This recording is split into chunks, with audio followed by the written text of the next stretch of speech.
ഈ വിജയ് സേതുപതി എന്നുള്ള പരിപാടി ഞാൻ ഇപ്പോഴും പ്രോസസ്സ് ചെയ്ത് തീർന്നിട്ടില്ല. അതെന്താ സംഭവിച്ചേ എന്നുള്ള ഒരു ഡംസ്ട്രക്കിൽ നിൽക്കുകയാണ് ഞാൻ വിജയ് സേതുപതിയുടെ കൂടെ. ഞാൻ ഇതിലാണ് ഷൈൻ വിത്ത് നല്ലാണ് അതിനെപ്പറ്റി ആദ്യമായിട്ട് പറയുന്നത്. ത്രൂട്ടുണ്ട് പുള്ളിയുടെ കൂടെ ത്രൂട്ടുള്ള ഒരു ക്യാരക്ടറാണ്, ഭയങ്കര ഇമ്പോർട്ടൻറ്റ് ക്യാരക്ടറാണ്. ഇമോഷണലി തകരുന്ന മൊമെന്റ്സ് കുറേ ഉണ്ടാവില്ല, ഇഷ്ടംപോലെ. ഞാൻ അഭിനയിച്ച ഒരു പടത്തിൽ അതിൻ്റെ സ്ക്രിപ്റ്റ് കിട്ടുന്ന സമയത്ത് എൻ്റെ ക്യാരക്ടർ ഉഗ്രം ക്യാരക്ടറാണ്. കുറേ പെർഫോം ചെയ്യാനുള്ള പരിപാടി, ഞാൻ അതിനുവേണ്ടി എഫേർട്ട് ഇട്ട് അത് പെർഫോം ചെയ്ത് എനിക്ക് മറ്റേ ഷൂട്ട് ചെയ്യുന്ന സമയത്ത് കൈഡി കിട്ടിയിട്ടില്ല. അത് കഴിഞ്ഞ് പടം ഇറങ്ങി കഴിഞ്ഞപ്പോഴത്തേനും ആ സീനില്ല പടത്തിൽ. നമ്മൾ കണ്ടിരുന്ന ഒരു കാര്യമുണ്ടല്ലോ, ഇത് ഇറങ്ങിക്കഴിഞ്ഞാൽ ആൾക്കാർ അത് ചർച്ച ചെയ്യും. അങ്ങനെ നമ്മൾ ഭയങ്കര മനക്കോട്ട കിട്ടി. അത് ആരെയും കുറ്റം പറയുന്നതല്ല കേട്ടോ. വണ്ടിക്കകത്തിരുന്ന് ഞാൻ ലിറ്ററലി കരഞ്ഞിട്ടുണ്ട്, നന്നായിരുന്നു കരഞ്ഞ്. എനിക്ക് കുട്ടിക്കാലത്ത് ഭയങ്കര കോംപ്ലക്സും ഒക്കെ ഉള്ള ആളായിരുന്നു ഞാൻ. ഈ പറഞ്ഞ നമ്മുടെ നിറവും കണ്ണും തടിയും. പണ്ട് എനിക്ക് കോംപ്ലക്സ് ആയിരുന്ന എൻ്റെ ബോഡിയാണ് എനിക്ക് പോസിറ്റീവായി മാറിയത് അവിടെ. എനിക്ക് ഇപ്പോഴും എൻ്റെ അടുത്ത് സിനിമയിലെ ക്യാമറാമാന്മാർ പറയും വിഷ്ണുവിൻ്റെ കണ്ണെന്ന് പറയും. എൻ്റെ അടുത്ത് ഇപ്പോഴും ആൾക്കാർ ജിമ്മിൽ പോകാന്ന് പറയുമ്പോൾ ആൾക്കാരോട് തടി കുറയ്ക്കല്ലേ എന്ന് എൻ്റെ അടുത്ത് ഇങ്ങനെ പറയാറുണ്ട്. ഞാൻ ഈ ഹ്യൂമർ ചെയ്തൊരു സാച്ചുറേഷനിലെത്തി. അപ്പോൾ അടുത്തൊരു പരിപാടി ട്രൈ ചെയ്യണം. ഹ്യൂമർ കഴിഞ്ഞു, കുറച്ച് സീരിയസ് പരിപാടികൾ ചെയ്ത് ഇനിയിപ്പോൾ ഞാനൊരു ക്യാരക്ടർ റോളുകളൊക്കെ ചെയ്യുന്ന ചമ്പൻ ചേട്ടനും ഒക്കെ ചെയ്തിരുന്ന ഒരു ഏരിയ ഉണ്ടല്ലോ, ദിലീഷ് ബോട്ട്, ആ ഏരിയയിലേക്ക് എനിക്ക് കയറണം.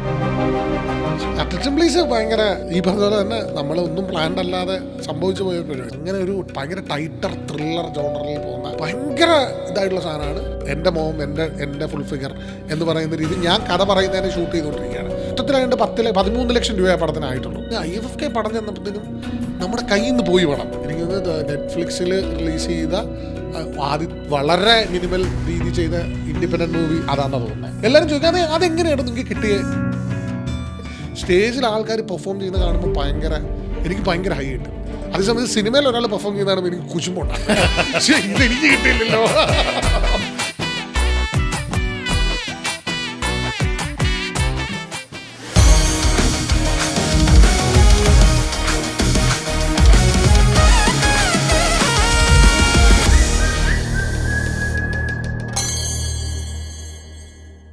Every actor has a beginning, but not every beginning is visible.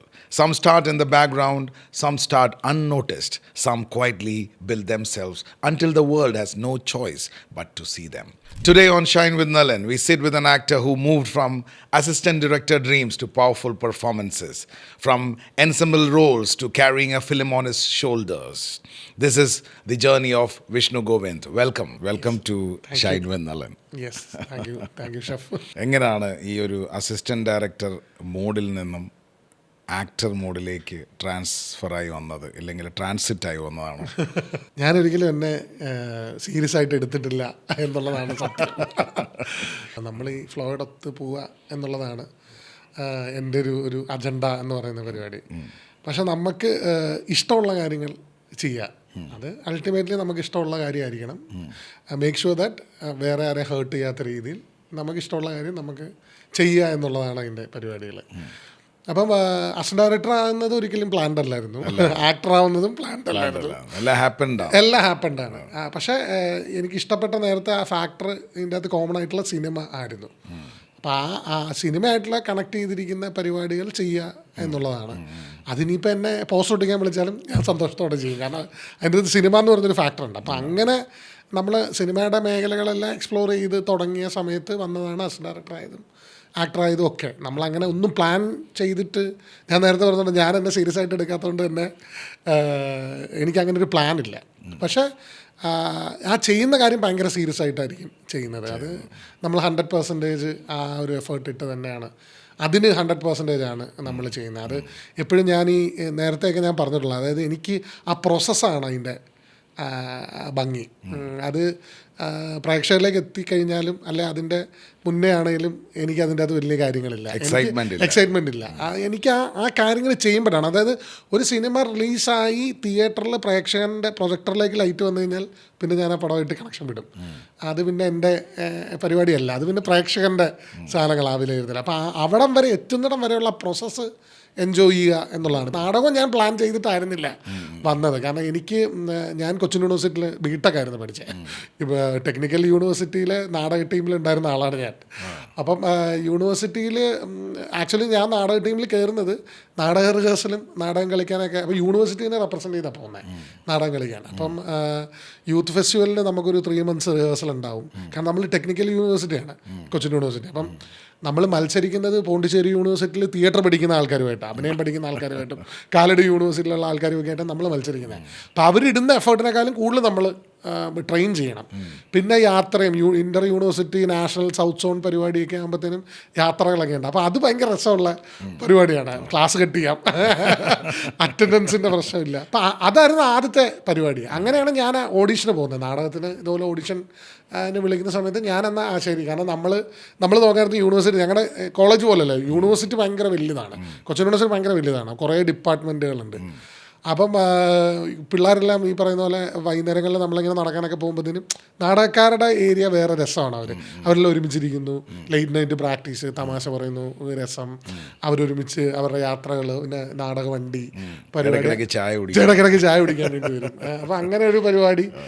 നമ്മളാണ് മറ്റേ ബിടെക്, അവിടെ അസൈൻമെൻ്റ് എഴുത്തും പരിപാടികളൊക്കെ ഉണ്ട്. ഇവർ നോക്കുമ്പം ഇവർക്ക് വേറെ ടൈപ്പ് ഓഫ് ലൈഫും ഭയങ്കര രസകരമായിട്ട്. അതിപ്പോൾ നമ്മൾ ഈ പറയുന്ന 9 to 6 ജോലി ചെയ്യുന്ന ആൾക്കാർ, ഈ പാഷനെ ഫോളോ ചെയ്യുന്ന ആൾക്കാർ, നിങ്ങൾക്കൊക്കെ എന്ത് സുഖമാണ് എന്ന് നോക്കിക്കാണുന്ന പോലെയായിരുന്നു അന്ന് ഞങ്ങൾ അവരെ നോക്കിക്കൊണ്ടിരുന്നത്. അപ്പോൾ എങ്ങനെയാണ് അതിലൊന്ന് കയറണം, നമുക്ക് പണിയറിയുമെന്നൊന്നും അറിയില്ല, പക്ഷേ അതൊന്ന് ട്രൈ ചെയ്ത് നോക്കണം, എന്നിട്ട് അവരുടെ കൂടെ ഒന്ന് മിങ്കിൾ ചെയ്യണം എന്നൊക്കെയായിരുന്നു എൻ്റെ. അങ്ങനെയാണ് തുടങ്ങുന്നത്. അങ്ങനെ ഓഡിഷൻ ക്രാക്കായി, ഓഡിഷന് കിട്ടിക്കഴിഞ്ഞപ്പോഴത്തേനും തന്നെ ആ പ്രാവശ്യത്തെ നാടകത്തിൽ മെയിൻ റോളിലേക്ക് കാസ്റ്റായി. അങ്ങനെ പിന്നെ ട്രാവൽ ചെയ്ത് തുടങ്ങി. അങ്ങനെയാണ് ഞാൻ ആക്ച്വലി 2nd year മുതലാണ് ട്രാവൽ ചെയ്ത് തുടങ്ങുന്നത് നാടകത്തിനോട്. അങ്ങനെ 3rd year, 2nd year, 3rd year, 4th year completely യൂണിവേഴ്സിറ്റിനെ റെപ്രസെൻറ്റ് ചെയ്ത് പോകാൻ തുടങ്ങി. യൂണിവേഴ്സിറ്റിൻ്റെ യൂത്ത് വെൽഫെയർ ഡിപ്പാർട്ട്മെൻറ്റുമായിട്ട് പങ്കെടുത്തുകൊണ്ട് കുറേ ആക്ടിവിറ്റീസ്, യൂണിവേഴ്സിറ്റിയിലെ നാടക ടീമുകൾ, നാടകം കോർഡിനേഷൻ, ഫിലിം ഫെസ്റ്റിവലുകൾ. അപ്പോൾ ഇതൊക്കെ നമ്മൾ ആ അന്നേരം ഉണ്ടായിരുന്ന ആ ഒരു ക്യാമ്പസ് ലൈഫിൻ്റെ എൻജോയ്മെൻറ്റിലാണ് ആ പരിപാടികളൊക്കെ പോയത്. അപ്പോൾ ഇൻഡയറക്ട്ലി നമ്മളൊരു ആക്ടറായിട്ട് ട്രെയിൻഡ് ആയിക്കൊണ്ടിരിക്കുകയായിരുന്നു. ഇത് ഞാൻ അറിയുന്നില്ലായിരുന്നു ആക്ച്വലി. നമ്മൾ പോലും നമ്മൾ ആ പരിപാടിയെ എൻജോയ് ചെയ്യുന്നുണ്ടായിരുന്നു. നാടകം ചെയ്യുന്നതും നാടകം കളിക്കുന്നതും റിഹേഴ്സൽ ക്യാമ്പുകളിലും നമുക്ക് ഭയങ്കര ഇൻട്രസ്റ്റിംഗ് ആയിരുന്നു. സിനിമകൾ സജീവമായിട്ട് കാണുമായിരുന്നു, ഫെസ്റ്റിവലുകൾക്ക് പോകുമായിരുന്നു. യൂണിവേഴ്സിറ്റി നമുക്കൊരു സിനിമ ടീം ഉണ്ടായിരുന്നു, നമ്മൾ ഫെസ്റ്റിവലുകൾ കണ്ടക്ട് ചെയ്യായിരുന്നു, മത്സരങ്ങൾ, ഷോർട്ട് ഫിലിം ഫെസ്റ്റിവലുകളൊക്കെ. ഞാൻ 7-11 ബാച്ചാണ്, 2011 ബാച്ചാണ്. അപ്പോൾ ആ സമയത്ത് അങ്ങനെയുള്ള പരിപാടി. അപ്പം ഞങ്ങളുടെ യൂണിവേഴ്സിറ്റിയിൽ എൻ്റെ കൂടെ നാടകം ചെയ്തിരുന്ന ആളാണ് ഗോകുലൻ എന്ന് പറഞ്ഞിട്ട്, ആക്ടർ ഗോകുലൻ ചേട്ടൻ യൂണിവേഴ്സിറ്റി എന്നുള്ള പ്രൊഡക്റ്റാണ്.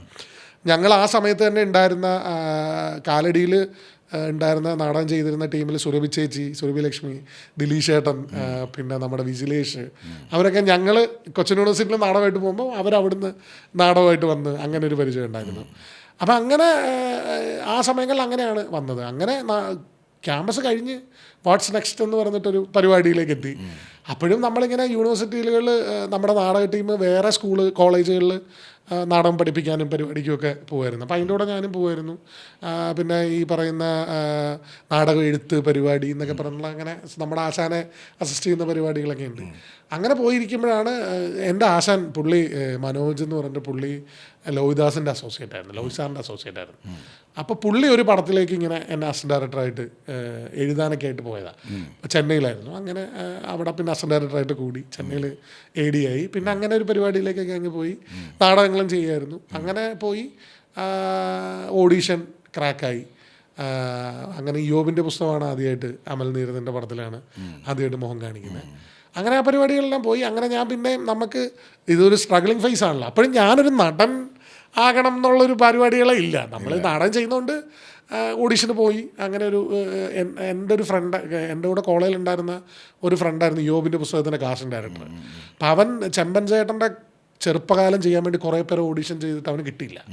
അപ്പം ഞാനിത് അറിഞ്ഞിട്ടില്ലായിരുന്നു. നമ്മളിവിടെ നാടകം കളിച്ച് കിടക്കുകയാണല്ലോ. അപ്പം അവൻ എന്നെ എങ്ങനെ വിളിച്ചിട്ട് പറഞ്ഞു, എടാ വിഷ്ണു, ഞാൻ കുറേ പേര് ഓഡീഷൻ ചെയ്തു, ഒന്നും വർക്കാവുന്നില്ല, അപ്പം നിങ്ങൾക്ക് കുറച്ച് രൂപസാദൃശ്യം ഉണ്ടല്ലോ ചെമ്പൻ ചേട്ടനായിട്ട്, നീ ഒന്ന് ഓഡീഷൻ തരാവണമെന്ന് ചോദിച്ചിട്ട് ഞാൻ അങ്ങനെ അവൻ പറഞ്ഞിട്ട് അവൻ്റെ വീട്ടിൽ പോയി ഓഡീഷൻ കൊടുത്തതാണ്. അങ്ങനെ അവലേട്ടൻ കണ്ടപ്പം രണ്ടും ഭയങ്കര വർക്കായി. അങ്ങനെയാണ് അതിൽ കയറുന്നത്. അത് കഴിഞ്ഞിട്ട് ചെമ്മൻചേട്ടനുമായിട്ട് ഭയങ്കര കൂട്ടായി. ചെമ്മൻചേട്ടൻ വഴിയാണ് എനിക്ക് രണ്ടാമത്തെ പടം കിട്ടുന്നത്.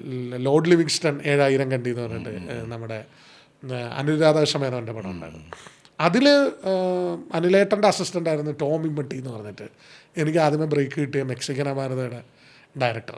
അങ്ങനെ ടോമേട്ടനെ ഞാൻ അവിടെ വെച്ച് പരിചയപ്പെടുന്നു. ടോമേട്ടൻ ഒരു ആഡ് ഏജൻസി ഉണ്ടായിരുന്നു, ഇമ്മട്ടി ക്രിയേഷൻസ് എന്ന് പറഞ്ഞത് തൃശ്ശൂർ ബേസ്ഡ് ഒരു ആഡ് ഏജൻസി ഉണ്ടായിരുന്നു. അവിടെ ഞാൻ ഈ പറയുന്ന പോലെ ടോമേൻ്റെ കൂടെ അസിസ്റ്റ് ചെയ്ത്, അങ്ങനെ പൈസ ഉണ്ടല്ലോ ജീവിക്കാൻ, അങ്ങനെ ടോമേൻ്റെ കൂടെ അസിസ്റ്റ് ചെയ്ത് കുറേ പരസ്യങ്ങൾ ആ സമയങ്ങളിൽ ചെയ്തിട്ടുണ്ടായിരുന്നു. അങ്ങനെ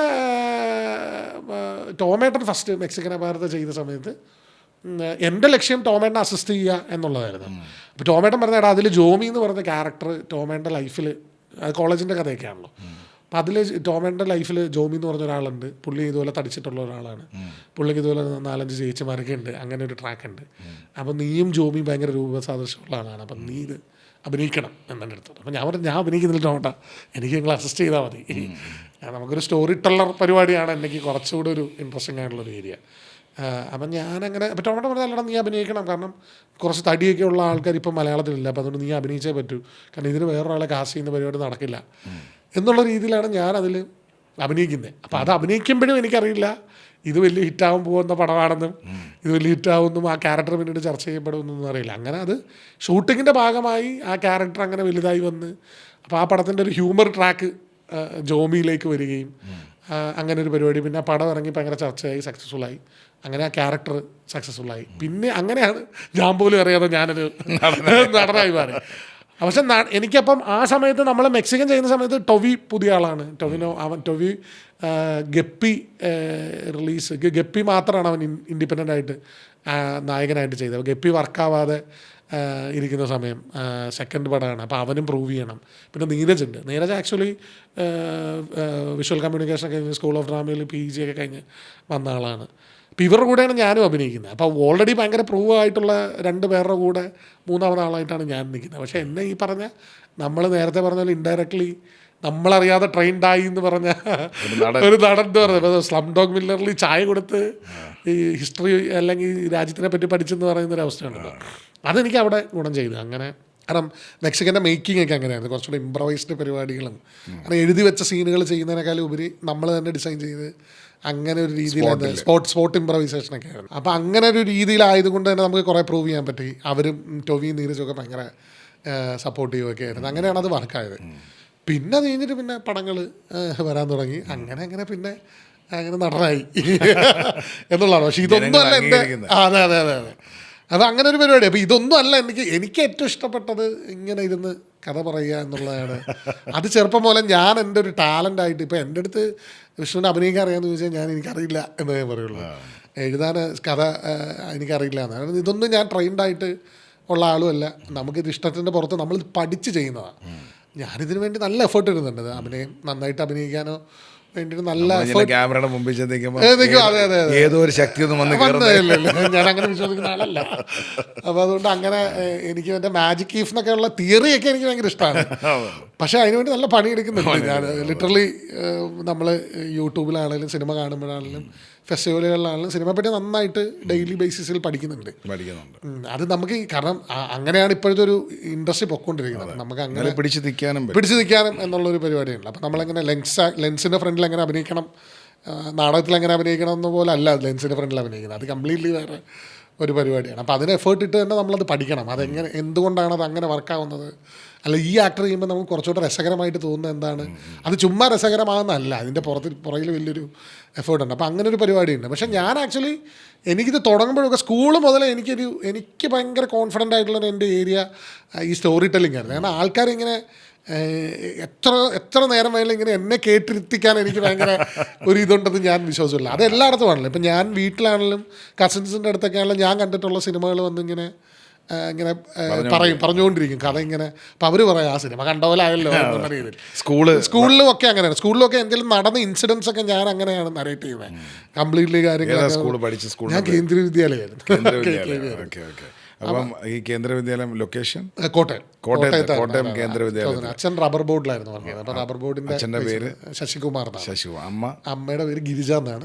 അമ്മ ടീച്ചറായിരുന്നു. അല്ലല്ല, അമ്മ ബാങ്ക് മാനേജറായിരുന്നു. ബാങ്ക് മാനേജറായിരുന്നു. അമ്മ രണ്ടുപേരും റിട്ടയറായി. അനീതിയുണ്ട്. അനീതയുടെ പേര് കൃഷ്ണ എന്നാണ്.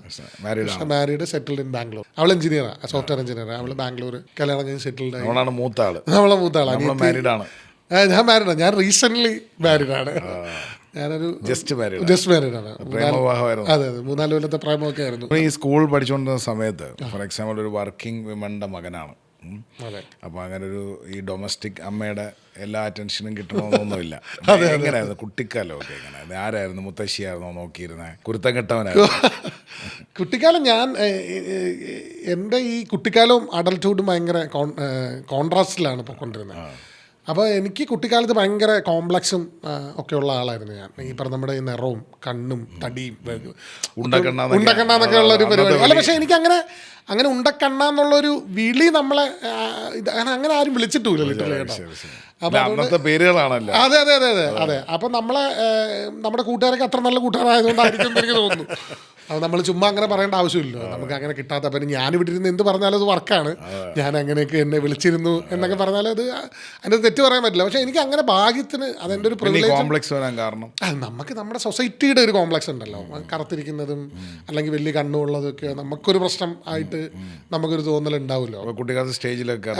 ഇല്ലില്ല, കുട്ടിക്കാലത്ത് ഞാൻ പറഞ്ഞത് കേന്ദ്രീയ വിദ്യാലയം ഭയങ്കര അക്കാഡമിക്കൽ സ്കൂളായതുകൊണ്ട് തന്നെ ഈ പറയുന്ന പോലെ ഞാൻ അവിടെ ആയിരുന്നു വിളിച്ചത്. അപ്പോൾ അവിടെ ആർട്ടിന് ഭയങ്കര ഞാൻ +2 മുതലാണ്, +1 +2 ഞാൻ കുറച്ചുകൂടെ ആർട്ടുമായിട്ട് കുറച്ചുകൂടെ എക്സ്പോസ്ഡ് ആയത്.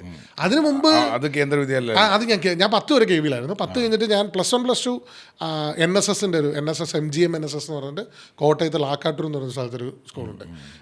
എനിക്ക് നമ്മുടെ മീനാക്ഷി ഇല്ല, ആക്ട്രസ്, മറ്റേ കുട്ടി മീനാക്ഷി അവിടെയാണ് പഠിക്കുന്നത്. പുള്ളിക്കാരി പഠിച്ചു കഴിഞ്ഞു.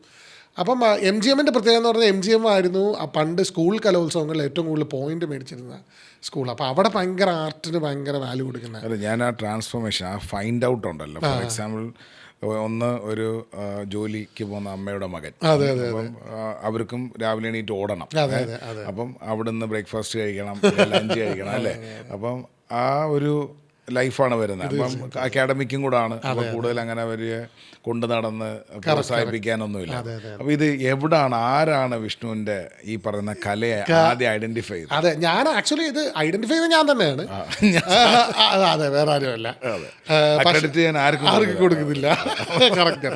അപ്പോൾ KVയിൽ വെച്ചിട്ട് അപ്പോൾ എനിക്ക് ഈ ഡിസ്ലെക്സിയ ഉള്ള ആളാണ്. ഡിസ്ലെക്സിയ എന്ന് പറഞ്ഞാൽ നമുക്ക് ഈ വേർഡ്സ് ജമ്പിളായി പോകും. നമ്മൾ ഈ താരസമീൻ പറഞ്ഞ സിനിമയിൽ ആ കുട്ടിക്കുള്ള ഒരു കൺഫ്യൂഷൻ, അത് സച്ചിനും ഒക്കെ ഉണ്ടെന്നൊക്കെ ഞാൻ കേട്ടിട്ടുണ്ട്. അതായത് നമ്മളിങ്ങനെ ഒരു വേർഡ് നമ്മളെപ്പോഴും ഇമേജ് ആയിട്ടായിരിക്കും നമ്മൾ കൂടുതൽ. അതുകൊണ്ട് തന്നെ എനിക്ക് കുറച്ച് ഫോട്ടോഗ്രാഫി മെമ്മറി കൂടുതലുള്ള ആളാണ്. അതുകൊണ്ട് തന്നെയാണ് നമുക്ക് സ്റ്റോറി ടെല്ലിംഗ് ഇത് കൂടുതൽ വരുന്നത്. കാരണം നമ്മൾ കൂടുതൽ വിഷ്വലായിട്ടാണ് കമ്മ്യൂണിക്കേറ്റ് ചെയ്യാൻ നോക്കുന്നത്. ഇത് മനസ്സിലാക്കാതെ അടിയൊക്കെ വാങ്ങിച്ചിട്ടുണ്ട് പിന്നെ ഇഷ്ടം പോലെ. ഞാനിത് മനസ്സിലാക്കുന്നത് ഈ താരസമീൻ എന്ന് പറഞ്ഞാൽ സിനിമ കാണുമ്പോഴാണ്. അപ്പോഴും സിനിമയ്ക്ക് അവിടെ ഒരു വലിയ ഫാക്ടർ ഉണ്ടെന്നാണ്. അപ്പോൾ അതുകൊണ്ടാണ് അങ്ങനെ ഇപ്പോൾ ക്ലാസ്സിൽ അക്കാഡമിക്കലി കുറച്ച് വീക്കായിട്ടുള്ള കുട്ടി, പ്രത്യേകിച്ച് ആർട്ടിൻ്റെ അടുത്ത് എക്സ്പോഷർ ഒന്നുമില്ല, പിന്നെ ഈ പറയുന്ന ബാക്കിയുള്ള കോംപ്ലക്സ് പരിപാടി എന്നുള്ള, പിന്നെ നല്ല സൗഹൃദങ്ങളൊക്കെ ഉള്ളതുകൊണ്ട് നമുക്ക് വേറെ അങ്ങനെ മാറ്റി നിർത്തലോ ഒറ്റപ്പെട്ടല്ലോ. പക്ഷെ അങ്ങനെയുള്ള കുട്ടികൾ ഈ അറ്റൻഷൻ സീക്കാൻ വേണ്ടി തമാശകളൊക്കെ പറഞ്ഞു ആ കാറ്റഗറിയിൽ. അത് തന്നെ ലിറ്ററലി അത് തന്നെയാണ്. അപ്പോൾ അതുകൊണ്ട് തമാശ എല്ലാവരും ചിരിക്കുക, എനിക്കൊരു ചെറിയ ക്ലാപ്പ് അല്ലെ ഒരു എൻകറേജ്മെന്റ് കിട്ടും. അങ്ങനെയാണ് ഈ സ്റ്റോറി ടെല്ലിങ് ിലേക്ക് എനിക്ക് ഇറങ്ങിയെന്ന് തോന്നുന്നത്. നമ്മൾ വീണ്ടും ഈ പറഞ്ഞ MGM അല്ലേ. പിന്നെ ഞാൻ KVന്ന് നമുക്ക് മാർക്ക് കുറവായതുകൊണ്ട് KVയിൽ പിന്നെ +1 +2 കിട്ടണമെന്നുണ്ടെങ്കിൽ 80% ചില്ലുവാനങ്ങളൊക്കെ വേണം. നമുക്ക് വളരെ മാർക്ക് കുറവായതുകൊണ്ട് 60s നമ്മൾ. അപ്പോൾ അതുകൊണ്ട് നേരെ കോട്ടയത്തെ അച്ഛൻ നോക്കുമ്പം കോട്ടയത്തെ ഏറ്റവും നല്ല മറ്റേ സ്റ്റേറ്റ് സിലബസിലെ നല്ല സ്കൂൾ KV CBS ആണ്. അപ്പം സ്റ്റേറ്റ് സിലബസിൽ വിടണമെന്ന് പറഞ്ഞാൽ അങ്ങനെ നോക്കി. അച്ഛനും അമ്മയും വിദ്യാസമ്പന്നർ, തൊഴിൽ ഉള്ള അല്ലെ. പെങ്ങളും ഇങ്ങനെയുള്ള വീട്ടിലെ പെങ്ങന്മാർ ഇച്ചിരി പഠിപ്പ് കൂടുതലായിരിക്കും. ഇവളിതെങ്ങനെ പഠിക്കുന്നെന്ന് ആലോചിച്ച് റൂം ഇട്ടിരുന്ന് നമ്മൾ ഭ്രാന്താവും. ശരിയല്ലേ? കറക്റ്റാണ്. അപ്പം ഇങ്ങനെ ഇരിക്കുന്ന സംഗതികളുടെ ഇടയിൽ ഒരു സ്വന്തമായിട്ട് ഇങ്ങനെ മാറി എന്നൊക്കെ ചിന്തിക്കും, എന്ത് ചെയ്യും. ഈ മകൻ അതായത് തിരക്ക് പിടിച്ച് ജോലിക്ക് പോകണം, ബാങ്കിൽ നിന്ന് തിരിച്ചു വന്നാൽ അതിൻ്റെ ഇടയിൽ ഇവനെ കൊണ്ട് പഠിക്കുന്നില്ല. ഇവരുടെ ഇടയിൽ എങ്ങനെ പിടിച്ചു നിന്നു? അത് ഭയങ്കര ബുദ്ധിമുട്ടായിരുന്നു കേട്ടോ. അല്ല, അവരുടെ ഇടയിൽ എനിക്ക് പിന്നെയും അപ്പം ഞാൻ ആരെങ്കിലും സപ്പോർട്ട് സപ്പോർട്ടായിരുന്നു. അല്ല, ഞാൻ പറഞ്ഞ മുത്തശ്ശനും മുത്തശ്ശിയും ഭയങ്കര അവരുമായിട്ട് ഭയങ്കര കണക്റ്റഡ് ആയിരുന്നു ഞാൻ. അപ്പം എൻ്റെ അച്ഛൻ്റെ പേര് ശശികുമാർ എന്നാണ്. അപ്പം എൻ്റെ ഒഫീഷ്യലെല്ലാം റെക്കോർഡിക്കലി എസ് എന്നാണ്, വിഷ്ണു ശശികുമാർ എന്നാണ് എൻ്റെ ഫുൾ നെയിം. പക്ഷേ എൻ്റെ മുത്തശ്ശൻ ഭയങ്കര സിനിമ പ്രേമിയായിരുന്നു. മുത്തശ്ശിയും സജീവമായി സിനിമകൾ കാണുന്ന ആൾക്കാരായിരുന്നു. അപ്പം ഞാൻ അവരുടെ കൂടെയായിരുന്നു ചെറുപ്പം പോലെ കിടക്കുന്നതും ഈ സിനിമകൾ കാണുന്നതും ഒക്കെ മുത്തശ്ശിയുടെ ആയിരുന്നു. എനിക്ക് മുത്തശ്ശൻ്റെ കൂടെ സിനിമ കാണാൻ പോയിട്ടില്ല. നമ്മൾ വീട്ടിൽ നിന്ന് എല്ലാവരും കൂടെ പോകുമ്പോൾ കാണാറുണ്ട്. പക്ഷേ മുത്തശ്ശൻ കുറച്ച് ഏജ്ഡ് ആയിരിക്കുന്ന സമയത്ത്, മുത്തശ്ശൻ്റെ ലേറ്റ് 70s എൻ്റെ ചൈൽഡ്ഹുഡ് കടന്നു പോകുന്നത്. അപ്പം വീട്ടിൽ പുള്ളി റെസ്റ്റും വായനയും വീട്ടിൽ സീരിയൽ സിനിമകൾ കാണുക എന്നുള്ളതല്ലാതെ പുറത്തേക്ക് ഇറങ്ങുന്ന രീതിയിലേക്ക് എനിക്കങ്ങനെ മുത്തശ്ശനെ കിട്ടിയിട്ടില്ല. പക്ഷേ സജീവമായി വീട്ടിൽ സിനിമ വരുമ്പം കാണുക, ടി വിയിൽ ഞങ്ങൾ ഒരുമിച്ചിരുന്ന കാണുന്നത്, അപ്പോൾ അതിനെപ്പറ്റി സംസാരിക്കുക പരിപാടി. അപ്പം അങ്ങനെ മുത്തശ്ശൻ്റെ അടുത്തുള്ളൊരു ആദരസൂചകമായിട്ടാണ് ഞാൻ സിനിമയിൽ വന്നപ്പോൾ വിഷ്ണു ഗോവിന്ദൻ മുത്തശ്ശൻ്റെ പേര് ഗോവിന്ദൻ എന്നാണ്. അപ്പം ഗോവിന്ദൻ എന്ന് പറഞ്ഞ് മുത്തശ്ശൻ്റെ പേരിൽ. അപ്പം എനിക്ക് ആക്ച്വലി സിനിമാ മോഹം വരുന്നതിന് മുമ്പ് മുത്തശ്ശൻ മരിച്ചുപോയി. ഞാൻ ആക്ച്വലി എൻ്റെ ആദ്യത്തെ നാടകത്തിൻ്റെ റിഹേഴ്സൽ നടക്കുന്ന സമയത്താണ് മുത്തശ്ശൻ മരിക്കുന്നത്. അപ്പം അന്നേരം ഞാനൊരു സിനിമ കണ്ടുകൊണ്ടിരിക്കുക. അപ്പോഴാണ് അച്ഛൻ വിളിച്ചിട്ട് മുത്തശ്ശൻ്റെ തിയേറ്ററിലായിരുന്നു വിളിച്ചിട്ട് മുത്തശ്ശൻ്റെ ഇത് പറയുന്നത്. അപ്പം ഞാൻ ഇടയ്ക്ക് ഇറങ്ങി വന്ന് ഈ പറയുന്ന പോലെ ബൈക്കൊക്കെ എടുത്തിട്ടാണ് ഫ്രോണ്ടിൽ. പക്ഷെ മുത്തശ്ശൻ ഏജ്ഡായിട്ടാണ് മരിക്കുന്നത്. 85 വയസ്സൊക്കെ ഉള്ള അപ്പോഴാണ് മരിക്കുന്നത്. അപ്പം അങ്ങനെ മുത്തശ്ശനുമായിട്ട് ഭയങ്കര, കാരണം മുത്തശ്ശി പണ്ട് 10 കിലോമീറ്ററൊക്കെ നടന്നു പോയി അവർ മുണ്ടക്കയത്തായിരുന്നു. അപ്പം മുണ്ടക്കയത്ത് മുത്തശ്ശൻ ടൈലറായിരുന്നു, ഒരു ടൈലറിങ് ഷോപ്പൊക്കെ ഉണ്ടായിരുന്നു. രാത്രി കട അടച്ചിട്ട് രണ്ടുപേരും കൂടി ലാസ്റ്റ് ബസ്സിന് മുണ്ടക്കയത്ത് പോയി സിനിമ കണ്ടിട്ട് തിരിച്ച് ബസ് ഉണ്ടാവില്ല, തിരിച്ച് നടന്നു വരും 10 കിലോമീറ്ററൊക്കെ. അപ്പം ഞാനൊക്കെ ഇപ്പോഴും നമ്മുടെ തറവാടിരിക്കുന്ന സ്ഥലത്ത് നിന്ന് വണ്ടി ഓടിക്കുമ്പോൾ മുണ്ടക്കയത്താനൊക്കെ അരമണിക്കൂറോളം എടുക്കും. അപ്പം ഞാൻ അന്നൊക്കെ ഇവർ നടന്നിരുന്നു തോന്നിയില്ല. അതെ അതെ, വീണ്ടും നമ്മൾ MGM നിൽക്കുകയാണ്. എങ്ങനെയാണ് സ്റ്റേജ്? അപ്പം അങ്ങനെയാണ് MGM എത്തുന്നത്. MGM എത്തുന്ന സമയത്താണ് ഞാൻ ആദ്യമായിട്ട് സ്റ്റേജിൽ കയറി തുടങ്ങുന്നത്. അപ്പം നമ്മളങ്ങ് തീരുമാനിക്കുക. കാരണം അവിടെ എന്ന് പറഞ്ഞാൽ കുറച്ചുകൂടെ മത്സരത്തിന് ഇതായിട്ടുള്ള പരിപാടി. അവിടെയും ഇപ്പം വിഷ്ണു ഒന്ന് പഠിക്കുന്ന ഒരു കുട്ടിയല്ല, പഠിക്കുന്ന കുട്ടിയല്ലാത്തത് കൊണ്ട് തന്നെ ഒരു പരിഗണന അന്ന് കിട്ടാൻ പാടാണ്. പിന്നെ സ്കില്ലൊന്നും പ്രൂവ് ചെയ്ത് വന്നിട്ട് അപ്പം ഒരു ടീച്ചർ അല്ലെങ്കിൽ ഒരു മാഷിൻ്റെ അടുത്ത് വന്നിട്ട് ഞാനൊരു സ്റ്റോറി ടെല്ലർ ആണെങ്കിലും ഞാനൊരു മോണോ ആക്ടർ, എങ്ങനെയായിരുന്നു ആ സ്റ്റോറി? അത് ആക്ച്വലി എനിക്ക് അക്കാഡമിക്കലി വീക്കായിരുന്നെങ്കിലും ടീച്ചർമാരുടെ ഇടയിൽ ഇതായിരുന്നെങ്കിലും നമുക്ക് നന്നായിട്ട് കഥ പറയാനും നമുക്ക് നല്ല സൗഹൃദങ്ങൾ ഉള്ളതുകൊണ്ട് കൂട്ടുകാരുടെ നെറ്റ്വർക്ക് ഭയങ്കരമായിട്ടുണ്ടായിരുന്നു. അപ്പോൾ ഈ നമ്മുടെ MGM കലോത്സവങ്ങൾക്ക് ക്ലാസ്സുകൾ തമ്മിൽ ഡിപ്പാർട്ട്മെൻറ്റ് തമ്മിൽ മത്സരമുണ്ട്. കമ്പ്യൂട്ടർ, കൊമേഴ്സ്, ഹ്യൂമാനിറ്റീസ്, ഇവർ തമ്മിൽ ഇൻ്റർ മത്സരങ്ങളുണ്ടാവും. അപ്പം നമുക്ക് മാക്സിമം ഇവൻറ്റ്സിന് ഇറങ്ങുക എന്നുള്ളതാണ് നമ്മുടെ മെയിൻ അജണ്ട. അപ്പോൾ അന്നേരം ഇത് ടീച്ചർമാരല്ല കോർഡിനേറ്റ് ചെയ്യുന്നത്, നമ്മളെ കൂട്ടുകാരാണ് എല്ലാ കാര്യങ്ങളും കോർഡിനേറ്റ് ചെയ്യുന്നത്. അപ്പം ഇത് നീ ചെയ്യണം, നമുക്ക് അതിൻ്റെ ഓപ്ഷനില്ല. കാരണം നമ്മളെ ക്ലാസ്സിനെ റെപ്രസെൻറ്റ് ചെയ്ത് ഇറങ്ങുക എന്നുള്ളതാണ് ഇതിൻ്റെ ഏറ്റവും വലിയ. ആദ്യം മൈമായിരുന്നു. മൈമിലാണ് ഞാൻ ആദ്യമായിട്ട് സ്റ്റേജിൽ കയറുന്നത്. അപ്പോൾ അന്ന് നമുക്ക് അഭിനയിക്കാൻ അറിയാവുന്നതുകൊണ്ടല്ല സ്റ്റേജിൽ കയറുന്നത്, നമ്മുടെ ക്ലാസ്സിൽ നിന്ന് ഒരു മൈം പോകണം, അതുകൊണ്ടാണ് ചെയ്യുന്നത്. അപ്പം അന്ന് ഇതുപോലെ നമുക്ക് മൈം പഠിപ്പിക്കാൻ ഒരു മാഷ് വരുന്നു, അന്ന് ചെയ്യുന്നു. അന്ന് നമ്മൾ അന്ന് നമുക്ക് ഭയങ്കര ടയറിങ് ആയിരുന്നു ഈ പ്രോസസ്സ്. കാരണം ക്ലാസ് കഴിഞ്ഞിട്ട് റിഹേഴ്സൽ മടുപ്പ് ഉരുളുന്ന് മരമായിട്ട് നിൽക്കുന്നു, തിരിയുന്നു, മറിയുന്നു, വൻ പരിപാടികളായിരുന്നു. അങ്ങനെയാണ് ഞാൻ ആദ്യമായിട്ട് സ്റ്റേജിൽ കയറി. പക്ഷേ സ്റ്റേജിൽ കയറി കഴിഞ്ഞാൽ അത് വിൻ ചെയ്ത് കഴിഞ്ഞപ്പോഴാണ് ഇതിൻ്റെ ഒരു പരിപാടിയുടെ സുഖം കിട്ടുന്നത്. സ്റ്റേജിൽ കയറി ഇറങ്ങിയപ്പോൾ തന്നെ ഇത് അതായത് നമ്മൾ വെച്ച ചിക്കൻ കറി കൊള്ളാന്ന് പറയുമ്പോൾ കിട്ടുന്ന ഒരു സുഖമുണ്ടല്ലോ. ഞാൻ പോലും പറഞ്ഞത് ഇത് ഇങ്ങനെ അതിൻ്റെ അകത്ത് ആ ഉപ്പും ആ ഒരു മധുരവും ആ പുളിയും തമ്മിലുള്ള കോമ്പിനേഷൻ ഉണ്ടല്ലോ, അത് നീ എങ്ങനെ ക്രാക്ക് ചെയ്തെന്ന് ചോദിക്കുമ്പോൾ നമ്മൾ ഞാൻ ക്രാക്ക് ചെയ്യാൻ വേണ്ടിയിട്ട് അതൊക്കെ ഒരു കണക്കാണ്, നമ്മൾ അടിക്കുമല്ലോ. അതുപോലെയുള്ളൊരു പരിപാടിയിൽ നമ്മുടെ സ്റ്റേജിൽ നമ്മൾ പ്രൈസ് അടിക്കാൻ വേണ്ടി ചെയ്യുകയും ഇറങ്ങി വന്നു കഴിഞ്ഞപ്പോൾ കൂട്ടുകാരെടാ ഭയങ്കര ചിരിയായിരുന്നു, ആൾക്കാർ അടിപൊളിയായിരുന്നു, കിട്ടൂടാ ഫസ്റ്റ് കിട്ടൂടാ എന്നൊക്കെയുള്ളൊരു പരിപാടി. അത് കഴിഞ്ഞിട്ട് മത്സരിച്ച് റിസൾട്ട് വരുമ്പോൾ സെക്കൻഡ്. അപ്പോൾ പിന്നെ ഫസ്റ്റ് കിട്ടണം, ഫസ്റ്റിന് വേണ്ടി ഞങ്ങൾ മത്സരിച്ചിട്ട് അങ്ങനെയൊക്കെ പരിപാടി. അങ്ങനെ +1 +2 ഈ പറഞ്ഞ പരിപാടികൾ നമ്മൾ ചെയ്യുന്നു. പിന്നെ സ്കൂള് ഇന്ന് എല്ലാവരുടെ കൂടി സ്കൂളിനെ സ്റ്റേറ്റ് ലെവലിൽ മത്സരിക്കാൻ പോകുമ്പോൾ സ്കൂളിനെ റെപ്രസെൻറ്റ് ചെയ്ത് നമ്മൾ പോവുകയും, അപ്പോൾ ഇതിൻ്റെ ഒരു ഈ ആർട്ട് സെലിബ്രേറ്റ് ചെയ്യുന്നതിൻ്റെ ഒരു പരിപാടിയുണ്ട് നമുക്ക്. അങ്ങനെയാണ് എനിക്ക് പെർഫോമിംഗ് ആർട്സിൻ്റെ അടുത്ത് ഭയങ്കര, ഞാനിപ്പോഴും കിക്ക് കിട്ടുന്നത്. ഞാൻ ഇന്നലെ കൂടെ നാടകം കാണാൻ പോയ ആളാണ്. ഞാനിപ്പോഴും കയ്യിൽ നിന്ന് പൈസ നമ്മൾ സിനിമ കാണുന്ന പോലെ ഞാൻ പെർഫോമിംഗ് ആർട്സ് ഞാൻ കാണും. അത് സ്റ്റാൻഡപ്പ് കോമഡി ആണെങ്കിലും എനിക്ക് സ്റ്റേജിൽ ആൾക്കാർ, കാരണം ഞാൻ സ്റ്റേജിൽ നിന്നാണ് എനിക്ക് ആ സാധനം കിട്ടിയത്. അപ്പോൾ എനിക്കതുകൊണ്ട് സ്റ്റേജിൽ ആൾക്കാർ പെർഫോം ചെയ്യുന്നത് കാണുമ്പോൾ ഭയങ്കര എനിക്ക് ഭയങ്കര ഹൈ കിട്ടും.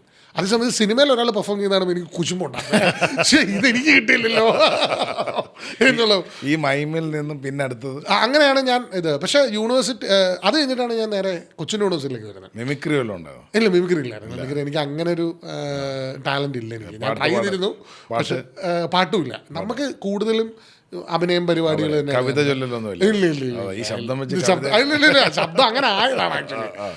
എന്നിട്ട് അങ്ങനെ ആണ് ഞാൻ യൂണിവേഴ്സിറ്റിയിൽ എത്തുന്നത്. യൂണിവേഴ്സിറ്റി എത്തുമ്പോൾ നമുക്ക് ആകെപ്പാടെ ഒരു ഇത് മൈൻഡ് ചെയ്തിട്ടുണ്ടെന്നുള്ളൊരു സ്റ്റേജിൽ കയറാൻ, എല്ലാവരുടെയും കൂടെ സ്റ്റേജിൽ കയറാം എന്നുള്ളൊരു കോൺഫിഡൻസ് മാത്രമേ ഉള്ളൂ.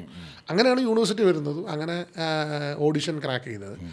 അപ്പോൾ ഓഡിഷൻ ക്രാക്ക് ചെയ്ത് ഓഡിഷന് കുറേ ആൾക്കാരുണ്ടായിരുന്നു. യൂണിവേഴ്സിറ്റിയിൽ ഒത്തിരി ആൾക്കാർ വരികയും പിന്നെ നമ്മുടെ ഈ അന്ന് പണ്ട് എനിക്ക് കോംപ്ലക്സ് ആയിരുന്ന എൻ്റെ ബോഡിയാണ് എനിക്ക് പോസിറ്റീവായി മാറിയത് അവിടെ. കാരണം നമ്മൾ സ്റ്റേജിൽ നമുക്ക് നിൽക്കുമ്പോൾ ഈ സ്ക്രീൻ പ്രസൻസ് എന്ന് പറയുന്നത് ഭയങ്കര ഇമ്പോർട്ടൻ്റ് ആയിട്ടുള്ളൊരു കാര്യമുണ്ട്.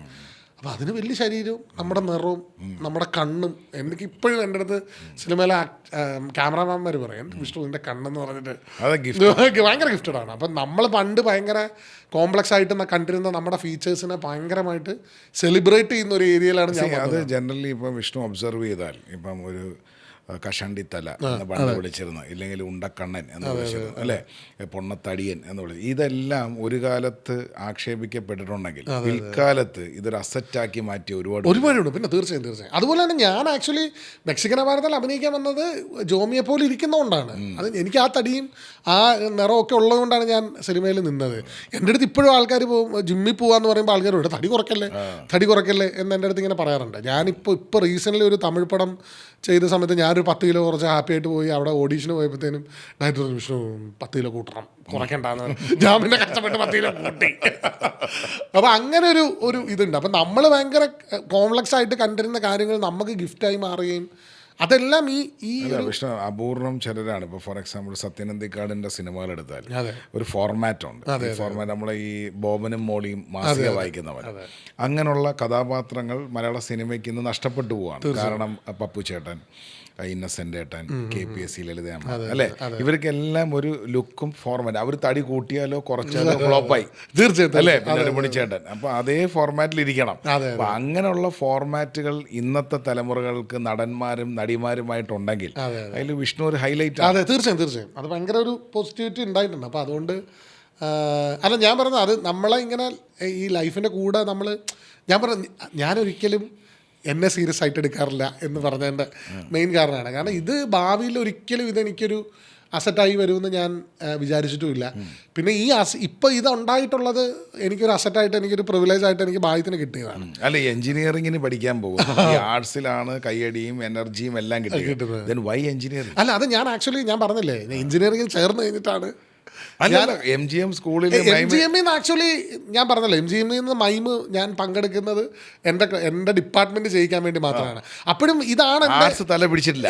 ഇല്ല, നമ്മൾ ഇത് ഈ പറയുന്ന നമ്മൾ വിൻ ചെയ്യാൻ വേണ്ടിയിട്ട് പല പരിപാടികളും, ഇതാണ് എനിക്ക് ഇഷ്ടമുള്ള ഒരു പരിപാടി എന്നൊന്നും ഞാൻ മാത്രമല്ല. ഈ ആ കാലഘട്ടത്തിൽ നമ്മുടെ അടുത്ത് വന്നിട്ട് നീ ഇതിന് കൊള്ളാം, നീ LLBക്ക് പോകണം, നിനക്കൊരു വാഗ്വാദം ചെയ്യാനുള്ള കഴിവുണ്ട്, ഇങ്ങനെ നമ്മളുടെ കഴിവിനെ ഐഡന്റിഫൈ ചെയ്ത് നമുക്കൊരു കരിയർ ഗൈഡ് ചെയ്യാനായിട്ടുള്ളൊരു തലമുറയിലല്ല നമ്മൾ. അല്ല. അപ്പൊ അങ്ങനെ ചുമ്മാതൊരു എഞ്ചിനീയറിംഗ് എടുത്തതാണോ? അല്ലല്ല, എഞ്ചിനീയറിംഗ് എടുത്തത് ആക്ച്വലി ഞാൻ പറഞ്ഞില്ലേ, വീട്ടിൽ ഈ അച്ഛനും അമ്മയും രണ്ടുപേരും എഡ്യൂക്കേറ്റഡ് ആയിട്ടുള്ള നല്ല ജോലി ചെയ്യുന്ന ആൾക്കാരാണ്. അപ്പൊ അവരുടെ സൗഹൃദങ്ങൾ ഒരു വെല്ലുവിളി അവരായിരുന്നു. അവർ മാത്രം അല്ല, അവരുടെ സൗഹൃദങ്ങളും അവരുടെ കൂട്ടുകാരുടെ മക്കളും ഒക്കെ നന്നായിട്ട് പഠിക്കുന്നത്, എല്ലാം വലിയ ടീംസ് ആണ്. അവരൊക്കെ ഇപ്പോഴും എൻ്റെ കൂടെ അനിയത്തിയും അവരെല്ലാരും നല്ല അക്കാഡമിക്കലി അടിപൊളിയായിട്ടുള്ള, നമ്മൾ മാത്രമാണ് ഔട്ട്സ്റ്റാൻഡിങ്. സത്യം കേട്ടോ. അപ്പോൾ ഞാൻ അച്ഛൻ്റെ അടുത്ത് ചോദിച്ചിട്ടുണ്ടായിരുന്നു. കാരണം ഞാൻ അച്ഛൻ്റെ അടുത്ത് ചോദിച്ചു, എന്ത് കണ്ടിട്ടാണ് നിങ്ങൾ എന്നെ കൊണ്ട് KV കൊണ്ട് പഠിപ്പിക്കുകയും, കാരണം പഠിക്കാൻ പഠിക്കാനാണെന്ന് മനസ്സിലായല്ലോ, കൊണ്ട് പഠിപ്പിക്കുകയും ഒക്കെ ചെയ്ത് എന്തിനാണ് എന്ന്. അപ്പം ഞാനും അച്ഛന് നല്ല സൗഹൃദമാണ്. കാരണം ഇത് എന്തൊക്കെ പറഞ്ഞാലും ഞാനൊരു സമയത്ത് എനിക്ക് ആർട്ട് പെർസ്യൂ ചെയ്യണമെന്ന് വീട്ടിൽ പറഞ്ഞപ്പോഴും വീട്ടുകാർ ഭയങ്കര സപ്പോർട്ടായിരുന്നു കേട്ടോ. എനിക്ക് ഇന്ന് വരെ എൻ്റെ എല്ലാ സ്ട്രഗ്ലിംഗ് ഫേസിലും എൻ്റെ കൂടെ നിന്നിട്ടുള്ള എൻ്റെ അച്ഛനും അമ്മയും അനിയത്തിയും, ഇപ്പം എൻ്റെ കാമുകി ഭാര്യയായിട്ടുള്ള എൻ്റെ അഞ്ജലി എന്നാ പേര്. അല്ല, ഞാൻ പറയരുത്, ഇവരാണ് എനിക്ക് സപ്പോർട്ട് ചെയ്തിട്ടുള്ളത്. ഈ ഇത്ര 4 പേരാണ് എനിക്ക്. പറഞ്ഞില്ല, റൊമാൻസ് ഭയങ്കര ലേറ്റസ്റ്റ് സ്റ്റേജാണ്. അപ്പൊ അതുകൊണ്ടും അല്ല ഞാൻ പറയുന്നത് സിനിമയൊക്കെ കഴിഞ്ഞ് പിന്നീട് വന്നതാണ് നമ്മൾ ഫിലിം ഇൻഡസ്ട്രി അല്ല അഞ്ജലി എന്ന പേര് പുള്ളിക്കാരി IT ആണ്. ഞങ്ങളിങ്ങനെ കോമൺ ഫ്രണ്ട് അങ്ങനെ സംസാരിച്ച് അങ്ങനെ കൂട്ടായി. അതൊരു കലാകാരി IT കാരിയെ അല്ല അവള് പാട്ടുപാടി ഡാൻസ് ചെയ്യുകയൊക്കെ ചെയ്യും. അവളും എൻ്റെ വേറൊരു പോലത്തെ ഒരു കുറച്ച് ഇൻട്രോവേർട്ടൊക്കെയാണ്. പക്ഷെ ആൾക്കാരുടെ ഇടയിൽ ഇറങ്ങിക്കഴിഞ്ഞാൽ ഓക്കെയാണ്. അപ്പൊ അങ്ങനെ ഒരു ഈ അഞ്ജലി എവിടെ വെച്ചാൽ കണ്ടുമുട്ടും? അഞ്ജലി ഞങ്ങളുടെ കോമൺ ഫ്രണ്ട്സിന്റെ ഇടയിൽ മൾട്ടിപ്പിൾ കൂട്ടുകാരുള്ള കോമൺ ഫ്രണ്ട്സുകൾ കുറേ ഉണ്ടായിരുന്നു. അങ്ങനെ ഞങ്ങൾ സംസാരിച്ച് അങ്ങനെ കോമൺ ഇൻട്രസ്റ്റുകൾ മീറ്റ് ചെയ്യാൻ തുടങ്ങി. ഞങ്ങൾ പ്രേമിച്ച് തുടങ്ങുന്ന മറ്റേ 30കളിലെ പ്രണയം എന്നൊക്കെ പറയുന്ന പോലെ ഞങ്ങളുടെ ഏർലി 30s ഞങ്ങൾ പ്രണയിച്ച് തുടങ്ങുന്നത്. അതായത് നമ്മുടെ ഉള്ള പ്രണയങ്ങളെല്ലാം പണ്ടാറടങ്ങി ഇത് കല്യാണവും കഴിക്കുന്നില്ല, ഇത് നമ്മളെ കൊണ്ട് പറ്റിയ പരിപാടിയല്ല എന്നൊക്കെ പറഞ്ഞ് നമ്മളിലേക്ക് ഒതുങ്ങി. കാരണം സ്കൂളിൽ പൊളിഞ്ഞു പോയി, കോളേജിൽ പൊളിഞ്ഞു പോയി, ഇങ്ങനെ പല പ്രണയങ്ങൾ പൊളിഞ്ഞിട്ട് അങ്ങോട്ട് തേച്ചാണോ ഇങ്ങോട്ട് തേച്ചാണോ അതൊക്കെ ഇങ്ങനെ സംഭവിക്കുന്നതല്ലേ. അതൊക്കെ ഇങ്ങനെ ഇനിയിപ്പോ നമ്മളതിനെ പറ്റി പറയുന്നത് അങ്ങനെ തേപ്പ് പരിപാടികളൊന്നും എല്ലാ പ്രണയങ്ങളും നല്ല സൗഹൃദത്തിൽ തന്നെയാണ് എല്ലാം ഡിസോൾവ് ആയി പോയിട്ടുള്ളത്. സാഹചര്യങ്ങളെ നമ്മളെ തയ്ച്ചിട്ടുള്ളത്. അല്ലെ ഇന്നിപ്പോ അങ്ങനെ പറയും. താടിയും വളർത്തി ബിയർ കുടിച്ചാലും ആരും പറയില്ല, കടാപ്പുറത്തൂടെ പാടി ആരും പറയാം സംഭവിച്ചു. സത്യം. നാളെ കാണുമ്പോഴൊന്ന് ഒന്ന് ചിരിക്കും, പിന്നെ മനസ്സിനകത്തൊരു ഒരു ജാടയും കൂടെ കാണും. മറ്റേ ജയസൂര്യ പറഞ്ഞല്ലോ, വണ്ടി ഇങ്ങനെ പൂജ ചെയ്തിട്ട് ഇറങ്ങി വരാൻ നേരത്ത് പഴയ കാമുകി കയറി പോന്നു അതോട്ട്. അപ്പോൾ ഒരു സുഖമാണോ എന്ന് ചോദിച്ചപ്പം സ്വന്തം ഇപ്പോഴത്തെ സരിത വണ്ടിയുടെ ഫ്രണ്ട് സീറ്റ് ഇരിക്കുക. ജയസൂര്യ പറഞ്ഞു, നീ ഇരിക്കേണ്ട അടുത്ത് അവൾ ഇരിക്കുന്ന ഒരു സുഖം.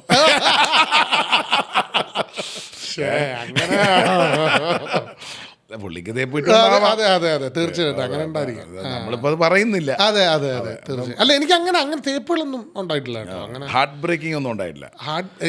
കാണുമ്പോഴേ അറിയാം ഹാർട്ട് ബ്രേക്കിംഗ് സെൻസിറ്റീവും ഈ പറഞ്ഞ ഹാർട്ട് ബ്രേക്ക് അല്ല, നമുക്ക് നഷ്ടപ്രണയങ്ങളുടെ പ്രശ്നങ്ങളൊക്കെ ഉണ്ടായിട്ടുണ്ട്. അത് നമ്മളൊന്നും ഞാൻ പറഞ്ഞേ, അതായത് ഞാൻ പറയാം എൻ്റെ ആദ്യത്തെ പ്രണയം ഞാൻ വേണ്ടെന്ന് വെക്കുന്നത് ഞങ്ങൾ രണ്ടുപേരൂടെ വേണ്ടെന്ന് വെച്ചതാണ്. കാരണം എന്ന് പറഞ്ഞാൽ പുള്ളിക്കാരിക്ക് കല്യാണപ്രായമായി, കല്യാണം ആലോചനകളൊക്കെ വരുന്നുണ്ട്, ഞാൻ സിനിമ പൊസ് ചെയ്യണം എന്നുള്ളൊരു ട്രാവൽ ചെയ്തുകൊണ്ടിരിക്കുക. അപ്പം മറ്റേ ഉദയനാരായണത്തിലെ സീനായി പോവും ഞങ്ങൾ കല്യാണം കഴിച്ച് കഴിഞ്ഞാൽ. അപ്പോൾ അത് എനിക്കും അറിയാം, അവൾക്ക് നന്നായിട്ട് അറിയാം. അങ്ങനെ ഞങ്ങൾ എന്ത് ചെയ്യും, ശരി നിനക്ക് വേണ്ടിയിട്ട് നമുക്കല്ലെങ്കിൽ രണ്ടുപേരുടെ നല്ല ഫ്യൂച്ചറിന് വേണ്ടിയിട്ട് നമ്മൾ അങ്ങനെ എന്നാൽ വേണ്ട, അത് സെൻസിബിൾ ആയിട്ടുള്ളൊരു തീരുമാനമല്ലെന്ന് പറഞ്ഞ് നമ്മൾ ഹാർട്ടിൻ്റെ അടുത്ത് ബൈ പറഞ്ഞ് ബ്രെയിനിന് കൈ കൊടുത്ത് എടുത്ത ഡിസിഷനാണ് അത്. അപ്പോൾ അതൊരിക്കലും നമ്മൾ തേപ്പല്ല രണ്ടുപേരും. ഞങ്ങളിപ്പോഴും സംസാരിക്കാറൊക്കെ ഉള്ള ആൾക്കാരാണ്. അപ്പം അങ്ങനെ ഒരു ഇതിലാണ് നമ്മളത് പിരിയുന്നത്. അപ്പം അത് പിരിഞ്ഞുകൊണ്ട് നല്ല വിഷമം ഉണ്ടായിരുന്നു, അതില്ല എന്ന് പറയുന്നില്ല, നല്ല ലിറ്ററലി നല്ല വിഷമം ഉണ്ടായിരുന്നു. പക്ഷേ ആ ഡിസിഷൻ ഒരിക്കലും തെറ്റായി പോയിട്ടൊന്നും നമ്മൾ വിചാരിച്ചില്ല. അത് ഏറ്റവും നന്നായത്. കാരണം നമ്മളൊരിക്കലും ഞാൻ ഫസ്റ്റ് സിനിമ പോലും വർക്ക് ഇറങ്ങിയിട്ടില്ല, അല്ല മീൻസ് എത്തിയിട്ടില്ല സിനിമയിലേക്ക്. അപ്പം നമുക്ക് പ്രണയമൊക്കെ ആയിട്ട് നമ്മൾ പോയി കഴിഞ്ഞാൽ സിനിമയിൽ നിന്ന് ഒരിക്കലും ഏർണിങ്സ് വന്നു തുടങ്ങാൻ സമയം എടുക്കും. വൈസ് ഡിസിഷനാണ്. അതെ ഹാർട്ട് ബ്രേക്ക് ചെയ്യുന്നതാണ്. കാരണം വിഷ്ണു ഇരുന്ന് മോങ്ങിക്കാണോന്നുള്ളത്.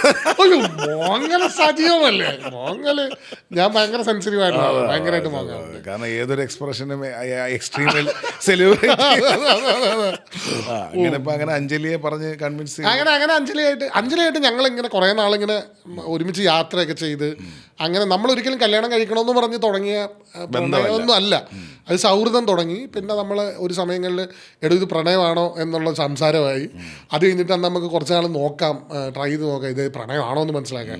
പിന്നെ അങ്ങനെ തോന്നി രണ്ടുപേർക്കും ഭയങ്കര വർക്കായി കഴിഞ്ഞപ്പോഴത്തേനും ഈ പ്രണയം കഴിഞ്ഞിട്ട് കല്യാണം എന്ന് പറഞ്ഞൊരു ഡിസിഷൻ എടുക്കുന്നതും വലിയൊരു ഫാക്ടറാണല്ലോ. അത് മാത്രം ഈ അനിയത്തിയെ കെട്ടിക്കിച്ചു വിടണം. അതെ നമ്മളെ മൂത്ത പെങ്ങളെ കല്യാണം കഴിഞ്ഞു. അതെ പെങ്ങള് അവൾ ആക്ച്വലി നേരത്തെ കല്യാണം വീട്ടിൽ നിന്ന് പ്രശ്നമൊന്നും ഇല്ല. ഒരു പ്രശ്നം എൻ്റെ വീട്ടിൽ ആക്ച്വലി ഞാൻ പറഞ്ഞില്ല, വീട്ടിൽ അച്ഛനും അമ്മയൊക്കെ ഭയങ്കര സപ്പോർട്ട് ആയതുകൊണ്ട് അങ്ങനെ പ്രശ്നമൊക്കെ.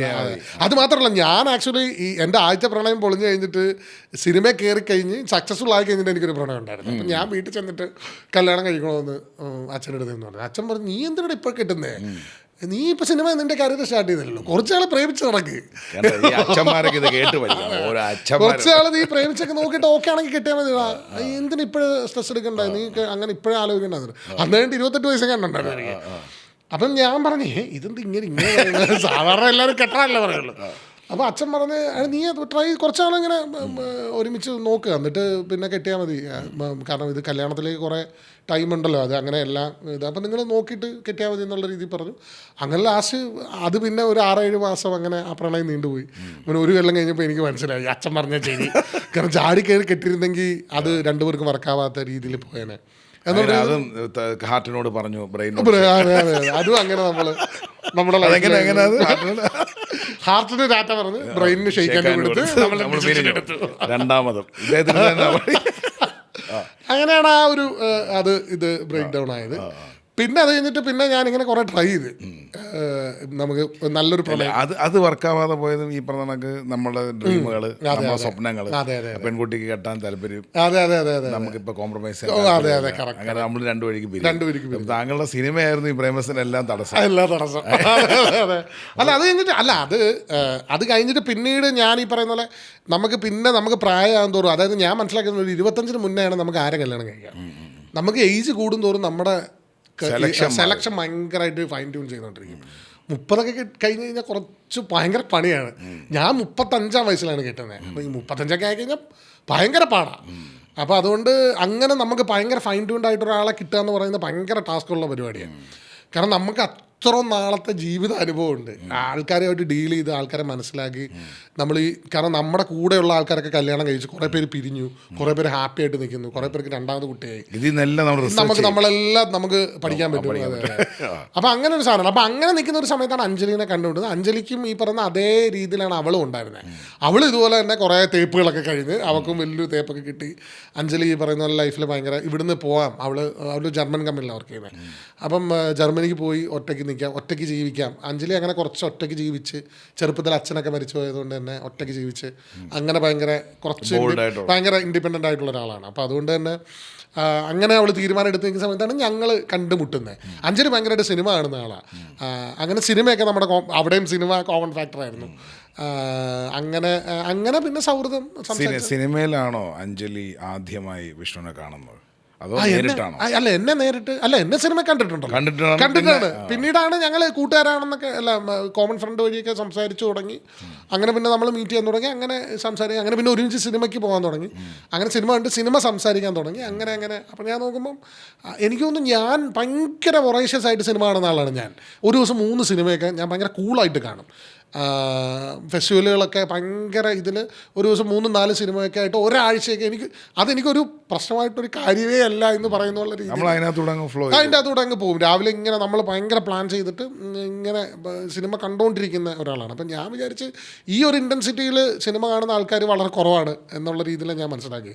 ഫെസ്റ്റിവലിലൊക്കെ ചെല്ലുമ്പോൾ അങ്ങനത്തെ കുറച്ച് ആൾക്കാരൊക്കെ കാണാറുണ്ട്. പക്ഷെ ഞാൻ ഫെസ്റ്റിവൽ കഴിഞ്ഞാലും ഇത് തന്നെ എൻ്റെ ആക്ടിവിറ്റി. വെറുതെ ഇരിക്കും സിനിമ കാണുക, അല്ലെങ്കിൽ വേറെ എന്തെങ്കിലും സിനിമയെപ്പറ്റി, പെർഫോമിംഗ് ആർട്സിനെ പറ്റി സംസാരിക്കുക, അതിനെപ്പറ്റി മനസ്സിലാക്കുക എന്നുള്ളതിലാണ് ഞാൻ എപ്പോഴും ഇൻവോൾവ് ആയിട്ടിരിക്കുന്നത്. വെറുതെ ഇരിക്കുമ്പോഴാണല്ലോ അതിനെപ്പറ്റി ചിന്തിക്കുക, അതിനെപ്പറ്റി സംസാരിക്കുക എന്നൊക്കെയുള്ളതാണ് എൻ്റെ ഈ പ്രോസസ്സ്. ഇപ്പം നമ്മൾ ചെയ്യുന്നതൊക്കെ അതിൻ്റെ ഒരു ഭാഗമാണ്. അപ്പോൾ അങ്ങനെ ഒരു ഇതിന് അപ്പം ഞാൻ നോക്കുമ്പോൾ അങ്ങനെയുള്ള അതേ ഇൻട്രസ്റ്റ് ഉള്ള വേറുള്ള അഞ്ജലി അങ്ങനെയാണ്. അഞ്ജലി ശനിയാഴ്ച അവൾ ഈ ജോലിയെല്ലാം കഴിഞ്ഞ് വെള്ളിയാഴ്ച എല്ലാം കഴിഞ്ഞിട്ട് ശനിയാഴ്ച അവൾ തിയേറ്ററിൽ പോയി, ഒറ്റയ്ക്ക് തിയേറ്ററിൽ പോയി ശനി ഞായറും ആ വെള്ളിയാഴ്ച ഇറങ്ങുന്ന എല്ലാ സിനിമയും ഒറ്റയ്ക്ക് കാണും. അപ്പം എനിക്ക് പിന്നെ ഇത് എൻ്റെ മേഖലയാണ്, എൻ്റെ പ്രൊഫഷനാണെന്നേലും വിചാരിക്കുക. അഞ്ജലിക്ക് അങ്ങനല്ല. അവൾക്ക് അവിടെ ഏരിയ വേറെയാണ്, അവൾ കംപ്ലീറ്റ്ലി വേറെ എക്സ്പെർട്ടീസാണ് അവൾ. പക്ഷെ അവൾ അങ്ങനെ സിനിമയിൽ ഒരാവശ്യമില്ലാതെ ഭയങ്കരമായിട്ട് ഇൻട്രസ്റ്റിൽ കാണുന്ന ആളാണ്. അവൾക്ക് ഭയങ്കര അതായത് ഞാൻ ഒരു പെൺകുട്ടിയുടെ അടുത്ത് സംസാരിച്ച് തുടങ്ങുമ്പോൾ അത് ഇന്ന ഡയറക്ടറിൻ്റെ അല്ലേ ആ പടം എന്ന് സംസാരിച്ച് തുടങ്ങുമ്പോൾ ഞാൻ ഞെട്ടി പോയി. ഡയറക്ടറിൻ്റെ അയാളല്ലടാ ആ പടം ചെയ്തേ എന്നൊക്കെ പറഞ്ഞിട്ട് എനിക്ക് ഓരോ സിനിമകളിൽ നിന്ന് കോൾ വരുമ്പം അവളെ വിളിച്ചിട്ട് ഇന്ന ഡയറക്ടർ വിളിച്ചെന്ന് പറയുമ്പോൾ അവളിങ്ങനെ മറ്റേ പടം ചെയ്ത ആളല്ലേ, ഈ പടം ചെയ്ത്, അങ്ങനെ ഭയങ്കര സിനിമാ ജങ്കിയായിട്ടുള്ള ഒരാളാണ്. അപ്പം അത് ഞങ്ങളുടെ റിലേഷൻഷിപ്പ് അതെ അങ്ങനെ ഞങ്ങളുടെ റിലേഷൻഷിപ്പിനെ അത് ഭയങ്കരമായിട്ട് ഗുണം ചെയ്തിട്ടുണ്ട്. ആസ് ആൻ ആർട്ടിസ്റ്റ് തന്നെ ഭയങ്കരമായിട്ട് ആ ഒരു സ്കില്ല് അവൾക്ക് അങ്ങനെ ഒരു ഇതുള്ളത് എനിക്ക് ഭയങ്കര ഗുണം ചെയ്തിട്ടുണ്ട്. അപ്പോൾ എനിക്ക് ആകെപ്പാടൊരു പ്രാർത്ഥനയുള്ളൂ ഈ ഭ്രാന്ത് ഉടനെ ഒന്നും നിന്ന് പോകാതിരിക്കുക എന്നുള്ളത് മാത്രമേ ഉള്ളൂ. നമ്മൾ ഈ കുട്ടിക്കാലം ഈ നേരത്തെ പറഞ്ഞ കേന്ദ്ര വിദ്യാലയം പഠിക്കുന്നു, പിന്നെ നമ്മൾ MGMലേക്ക് വരുന്നു. അപ്പോൾ ഈ കുട്ടിക്കാലത്തെല്ലാം നമുക്ക് പ്രിയപ്പെട്ടതായിട്ടുള്ള നാട്ടുമ്പുറം ജീവിതം നമ്മളെ മുത്തശ്ശനെയും മുത്തശ്ശിയും പറയുന്നു. അപ്പോൾ അന്നത്തെ കാലഘട്ടങ്ങളിലെ ചായക്കടകൾ, അന്നത്തെ കാലഘട്ടം അല്ലേ, ഒരു നല്ല വെളുപ്പാങ്കാലത്തുള്ള ഈ ഒരു കാറ്റടിക്കുമ്പോൾ കിട്ടുന്ന ഒരു ചായയും അല്ലേ, അവിടുത്തെ ഈ രാവിലെ ഇടുന്ന ദോശയുടെയൊക്കെ ഒരു വാസനയും പുട്ടിൻ്റെ ഒരു വാസനയൊക്കെ ഉണ്ട്. അന്ന് ചായക്കട പലഹാരങ്ങൾ ഏതായിരുന്നു ഫേവറേറ്റ് ആയിട്ടൊക്കെ ഉണ്ടായിരുന്നു? എനിക്ക് അങ്ങനെ ഫേവറേറ്റ് പരിപ്പുവടയാണ്. കാരണം ഞാൻ ഭയങ്കര പരിപ്പുവട ഫാനാണ്. കാരണം അമ്മ എൻ്റെ അടുത്ത് എനിക്ക് ഇത് നമ്മുടെ സോഡാ നാരങ്ങ ഉപ്പും മധുരവും ഇട്ടിട്ട് അതും നമ്മുടെ ഇത് പരിപ്പുവട അല്ലെങ്കിൽ സ്വീറ്റ് പൊറോട്ട, സ്വീറ്റ്ന എന്ന് വിളിക്കുന്നത്, ഇത് രണ്ടുമാണ് എൻ്റെ ഫേവറേറ്റ് കാര്യം. അന്ന് പക്ഷേ നമ്മളെ കുട്ടിക്കാലത്ത് ഈ മസ്താൻ എന്ന് പറയുന്നത് സ്വീറ്റ് മസ്താൻ, ഈ തേങ്ങയും ബണ്ണൊക്കെ ഉണ്ട്, അതൊക്കെയായിരുന്നു ഭയങ്കര ഒരു പ്രിയം. എനിക്ക് തോന്നുന്നു നിങ്ങളുടെ കുട്ടിക്കാലം ആവത്തില്ല, വീണ്ടും ഒരു ബാക്കിലോട്ടായിരിക്കും. അപ്പം എനിക്ക് ആക്ച്വലി അമ്മ എൻ്റെ അടുത്ത് പറഞ്ഞിട്ടുണ്ട്, ഞാൻ അമ്മയുടെ വയറ്റിലായിരുന്ന സമയത്ത് ഭയങ്കരമായിട്ട് അമ്മ ഛർദ്ദിക്കായിരുന്നു. പക്ഷേ ഈ സോഡ നാരങ്ങയുള്ള പരിപ്പടം കഴിക്കുമ്പോൾ ഛർദ്ദിക്കില്ല. അവിടുന്ന് തുടങ്ങി ബന്ധമാണ്, നമ്മൾ അറിഞ്ഞില്ല. ഒരു പരിപ്പോടിയിലെ നാരങ്ങോളത്തിൽ നമ്മൾ എറിഞ്ഞിടും. നമ്മളിപ്പോൾ ഇത് ഇങ്ങനെ കണ്ടിന്യൂ ചെയ്ത് പോകുന്നതിൻ്റെ ഇടയിൽ നമ്മളൊരു കുട്ടിക്കാലത്തിൻ്റെ ഒരു ഓർമ്മ എന്ന് പറയുന്നത് നമ്മളുടെ ബേസിക്കലി ചായക്കടകളും പറയുന്ന ബോളിയും വെട്ടുകേക്കും ഒക്കെയാണ്. ഈ മടക്ക് ബോളി എന്ന് പറയുന്ന സാധനം കണ്ടിട്ടുണ്ടോ? മടക്ക് ബോളി നമ്മൾ കോട്ടയത്ത് മടക്ക് സാധനം എന്ന് പറഞ്ഞിട്ടൊരു സാധനം, മഞ്ഞ കളറിൽ. എനിക്കറിയാം, പപ്പടം പൊളിയുന്ന അല്ലേ. ഇന്നൊന്നും വലുതായിട്ട് കാണാനില്ല. അപ്പോൾ നമുക്കൊരു ടീ ബ്രേക്ക് എടുക്കാം വിത്ത് മടക്ക് ബോളി and an ambrosia tea. This is Shine with Nalan and we will be back.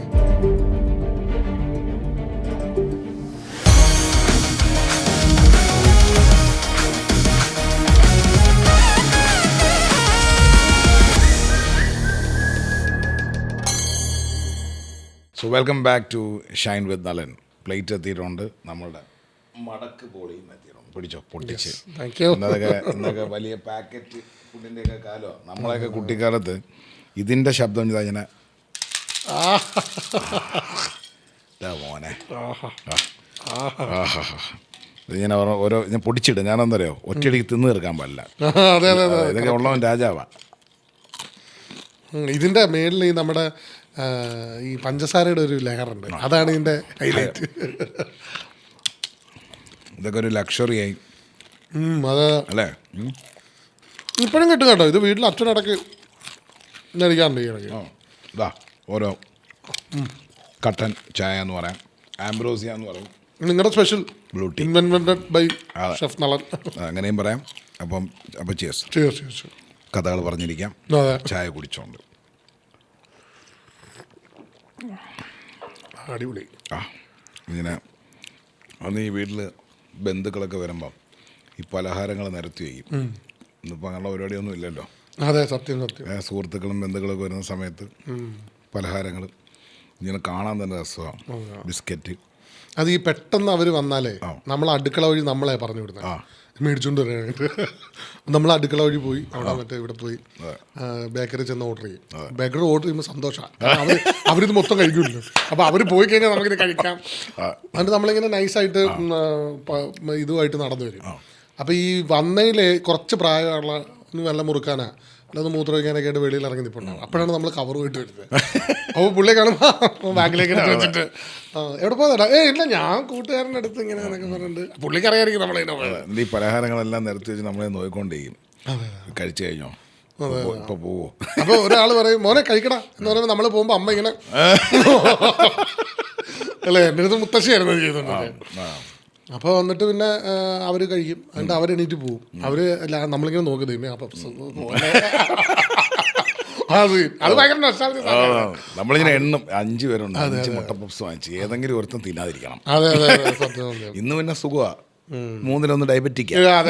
അപ്പൊ അതുകൊണ്ട് ജിലേബിയൊക്കെ ധൈര്യമായിട്ട് വാങ്ങിച്ചുകൊണ്ട് വയ്ക്കും, തിന്നത്തില്ല എന്ന് ഉറപ്പാണ്.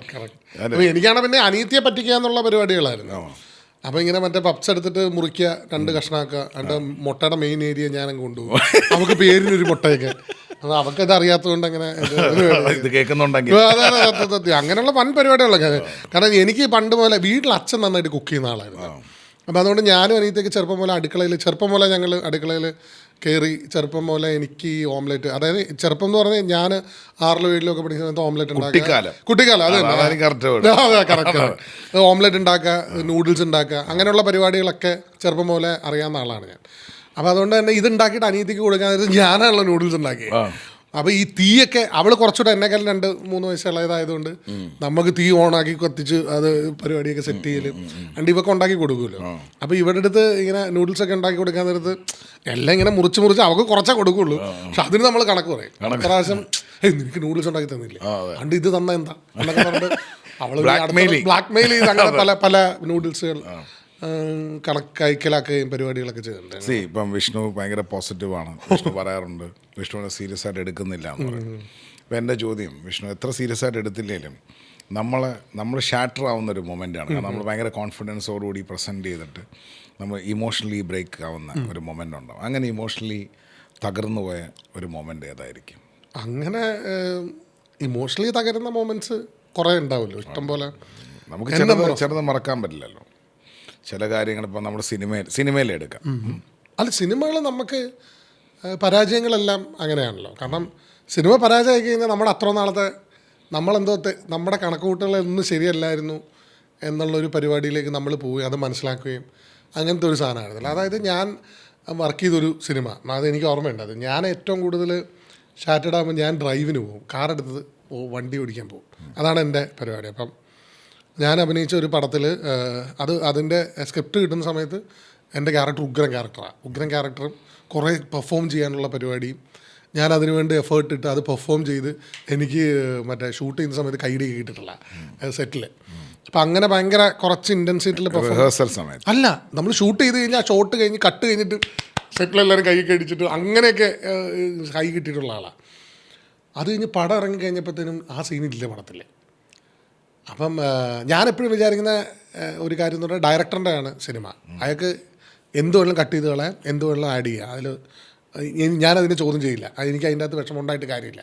അപ്പം അതുകൊണ്ട് അത് കട്ട് ചെയ്ത് കളഞ്ഞാലൊന്നും എനിക്ക് വിഷമമില്ല. പക്ഷേ പടത്തിൻ്റെ ലെങ്ത്ത് കൂടിപ്പോയതുകൊണ്ട് പടം ട്രിം ചെയ്തപ്പം എൻ്റെ കുറേ നല്ല സീനുകൾ പോയി എൻ്റെ അകത്ത്. നമ്മൾ കണ്ടിരുന്ന ഒരു കാര്യമുണ്ടല്ലോ, അതായത് നമ്മൾ ഈ പറയുന്ന പോലെ ഇത് ഇറങ്ങിക്കഴിഞ്ഞാൽ ആൾക്കാർ അത് ചർച്ച ചെയ്യും, ഇത് ചർച്ച ചെയ്യും, അങ്ങനെ നമ്മൾ ഭയങ്കര മനക്കോട്ട കിട്ടി. അത് ആരെയും കുറ്റം പറയുന്നതല്ല കേട്ടോ. അതെനിക്ക് തോന്നുന്നു ഡയറക്ടർ അയാളുടെ ക്രാഫ്റ്റ് ഉണ്ടാക്കുന്ന സമയത്ത് അയാളെടുത്ത ഡിസിഷനാണ്. അതല്ലാതെ എൻ്റെ അടുത്ത് വൈരാഗ്യം, ഞാൻ ഗോ ത്രൂ ചെയ്ത ഫീലിങ്സിനെ പറ്റി ഞാൻ പറഞ്ഞതോളൂ. അല്ലാതെ അയാൾ എൻ്റെ അടുത്ത് വൈരാഗ്യം ഉള്ളതുകൊണ്ട് കട്ട് ചെയ്ത് കളഞ്ഞൊന്നുമല്ല. അത് പുള്ളിക്ക് വ്യക്തമായ ധാരണയുണ്ട്. പുള്ളി എൻ്റെ അടുത്ത് പറഞ്ഞിട്ടും തന്നെയാണ് അത് ചെയ്തത്. പക്ഷേ പുള്ളി അത് എനിക്ക് വിഷമാവുന്ന പുള്ളിക്ക് ലിറ്ററലി അറിയാവുന്നതുകൊണ്ട് പുള്ളി പടം ഇറങ്ങി കഴിഞ്ഞിട്ട് എൻ്റെ അടുത്ത് പറഞ്ഞത്.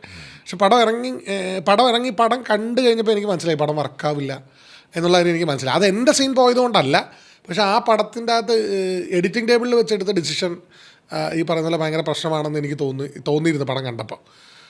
അപ്പോൾ എനിക്കിങ്ങനെ ഇതായി പടം കഴിഞ്ഞ് എല്ലാവരും വന്നിട്ട് അവിടെ കൊള്ളാം. പക്ഷേ ബാക്കിയുള്ള സീനുകളൊക്കെ നല്ല സീനുകളൊക്കെ തന്നെയാണ്.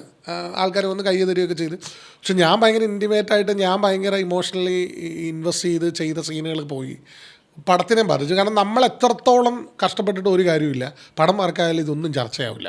അതാണ് ഇതിൻ്റെ അത് ഏറ്റവും വലിയ കോമഡി. അതായത് ചർച്ചയാവുന്ന പടത്തിൽ അല്ലെ വർക്കാവുന്ന പടത്തിൽ ചെറിയ എന്തെങ്കിലും ഉണ്ടായാൽ മതി, വളരെ ചെറുതായിട്ട് ചെയ്താലും മതി. അതേസമയത്ത് വർക്കാവാത്ത പടത്തിൽ നമ്മൾ എന്തേരം കഷ്ടപ്പെട്ടാലും ഒരു കാര്യമില്ല. അതാണ് സിനിമയുടെ ബേസിക് തിയറി. അപ്പോൾ എനിക്കത് കഴിഞ്ഞിട്ട് ഞാൻ തിരിച്ച് വീട്ടിലേക്ക് ഡ്രൈവ് ചെയ്യുക, സിനിമ കഴിഞ്ഞിട്ട് ഡ്രൈവ് ചെയ്യുക. അപ്പോൾ ഡ്രൈവ് ചെയ്യുന്ന സമയത്ത് ഞാൻ ഏറ്റവും കൂടുതൽ ഇരുന്ന് കരഞ്ഞിട്ടുള്ള കാറിൻ്റെ അകത്താണ്. അന്ന് മാരീഡല്ല. വണ്ടിക്കകത്തിരുന്ന് ഞാൻ ലിറ്ററലി കരഞ്ഞിട്ടുണ്ട്, നന്നായിരുന്ന് കരഞ്ഞ് വിഷമിച്ച്. അപ്പോൾ എനിക്കറിയാം ഇത് വർക്കാവില്ല, പടം ഓടില്ല, ഇത് ചർച്ചയാവില്ല. നമ്മൾ അത്രയും നാൾ വിട്ട എഫേർട്ടൊക്കെ മറ്റേ വെള്ളത്തിൽ വരച്ച വര പോലെ ആയി പോവില്ല. അപ്പോൾ അങ്ങനെ വിഷമിച്ച് അങ്ങനെ ലിറ്ററലി. പക്ഷെ അപ്പോഴും എനിക്കറിയാം ഇത് ഈ പറയുന്ന പോലെ ഇതല്ല എന്നെ ഇനി ഭാവി ഡിസൈഡ് ചെയ്യുന്നതല്ല, അതെ എന്നുള്ളൊരു സാധനം. അപ്പോൾ എനിക്കറിയാം ഇതിൻ്റെ ഭാഗമാണ്, ഇത് നമ്മൾ മനസ്സിലാക്കണം എന്നുള്ളൊരു സാധനമാണ്. അതിനെ ഞാൻ സീരിയസ് ആയിട്ട് എടുത്തു കഴിഞ്ഞാൽ അതെൻ്റെ ബോഡീനെ എഫക്റ്റ് ചെയ്യും, എന്നെ ഇമോഷണലി എഫക്റ്റ് ചെയ്യും. പക്ഷേ ഞാൻ എന്നിട്ട് വീട്ടിൽ കയറിച്ചിൽ നിന്ന് ചിരിച്ചോണ്ടാണ് ഞാൻ അവിടെ വിട്ട പരിപാടി വിട്ടിട്ട് ഞാൻ പിന്നെ അന്ന് വൈകുന്നേരം കൂട്ടുകാരോട് കള്ളു കുടിച്ചുകൊണ്ടിരിക്കുമ്പോൾ ഞാനത് തമാശയായിട്ടാണ് അവരുടെ അടുത്ത് പ്രസൻറ്റ് ചെയ്യുന്നത്. എൻ്റെ ആളിയെ പടം കയ്യിൽ പോയി കരഞ്ഞ് മെഴുകിയാണ് വന്നേ എന്നൊക്കെ നമുക്ക് തമാശയായിട്ട് എനിക്ക് ഇപ്പോഴും അത് പറയാൻ പറ്റും. ഞാൻ അതിനൊരിക്കലും ഒരു സീരിയസ് ആയിട്ട് എടുത്തിട്ടില്ല. അതങ്ങനെ തന്നെയാണ്. നമ്മുടെ സക്സസ് ആണെങ്കിലും ഞാൻ അങ്ങനെ തന്നെയാണ്, ഞാൻ അതിനെ സീരിയസ് ആയിട്ട് എടുക്കില്ല. സക്സസ് ആണെങ്കിലും ഈ പറയുന്ന ഇപ്പം ഞാനും വൈഫുമായിട്ട് വഴക്കുണ്ടാക്കാൻ നേരത്തും ഞാൻ അതിനെ സീരിയസ് ആയിട്ട് എടുക്കാറില്ല. അവൾക്കത് പ്രശ്നമാണ്, അവൾ അങ്ങനത്തെ ആളല്ല. ഞാൻ പറഞ്ഞത് ഇത് എൻ്റെ ഒരു സർവൈവൽ ബയാസ് തിയറി മാത്രമാണ് ഞാൻ പറയുന്നത്, അല്ലാതെ എല്ലാവരും അങ്ങനെ എഴുതി കാണിക്കാൻ ജീവിച്ചിരിക്കുന്നവരോ മരിക്കുന്നവരോ ആയിട്ട് യാതൊരു ബന്ധവുമില്ല. ഇനി ജനിക്കാൻ അതെ, പോകുന്നത് തികച്ചും എൻ്റെ മാത്രം സാങ്കല്പിക. അതെ അതെ, ഇത് ഞാൻ എൻ്റെ ലൈഫിലൂടെ കടന്നു പോയപ്പോൾ ഞാൻ കണ്ടെത്തിയ കുറച്ച് എനിക്ക് ജീവിച്ചിരിക്കാൻ വേണ്ടി ഹാപ്പി ആയിട്ട് ജീവിക്കാൻ വേണ്ടി മാത്രം ഞാൻ കണ്ടുപിടിച്ചൊരു തിയറി മാത്രമാണ്. ഇതങ്ങനെ എല്ലാവരും എടുത്ത് അപ്ലൈ ചെയ്യേണ്ട ആവശ്യമൊന്നുമില്ല.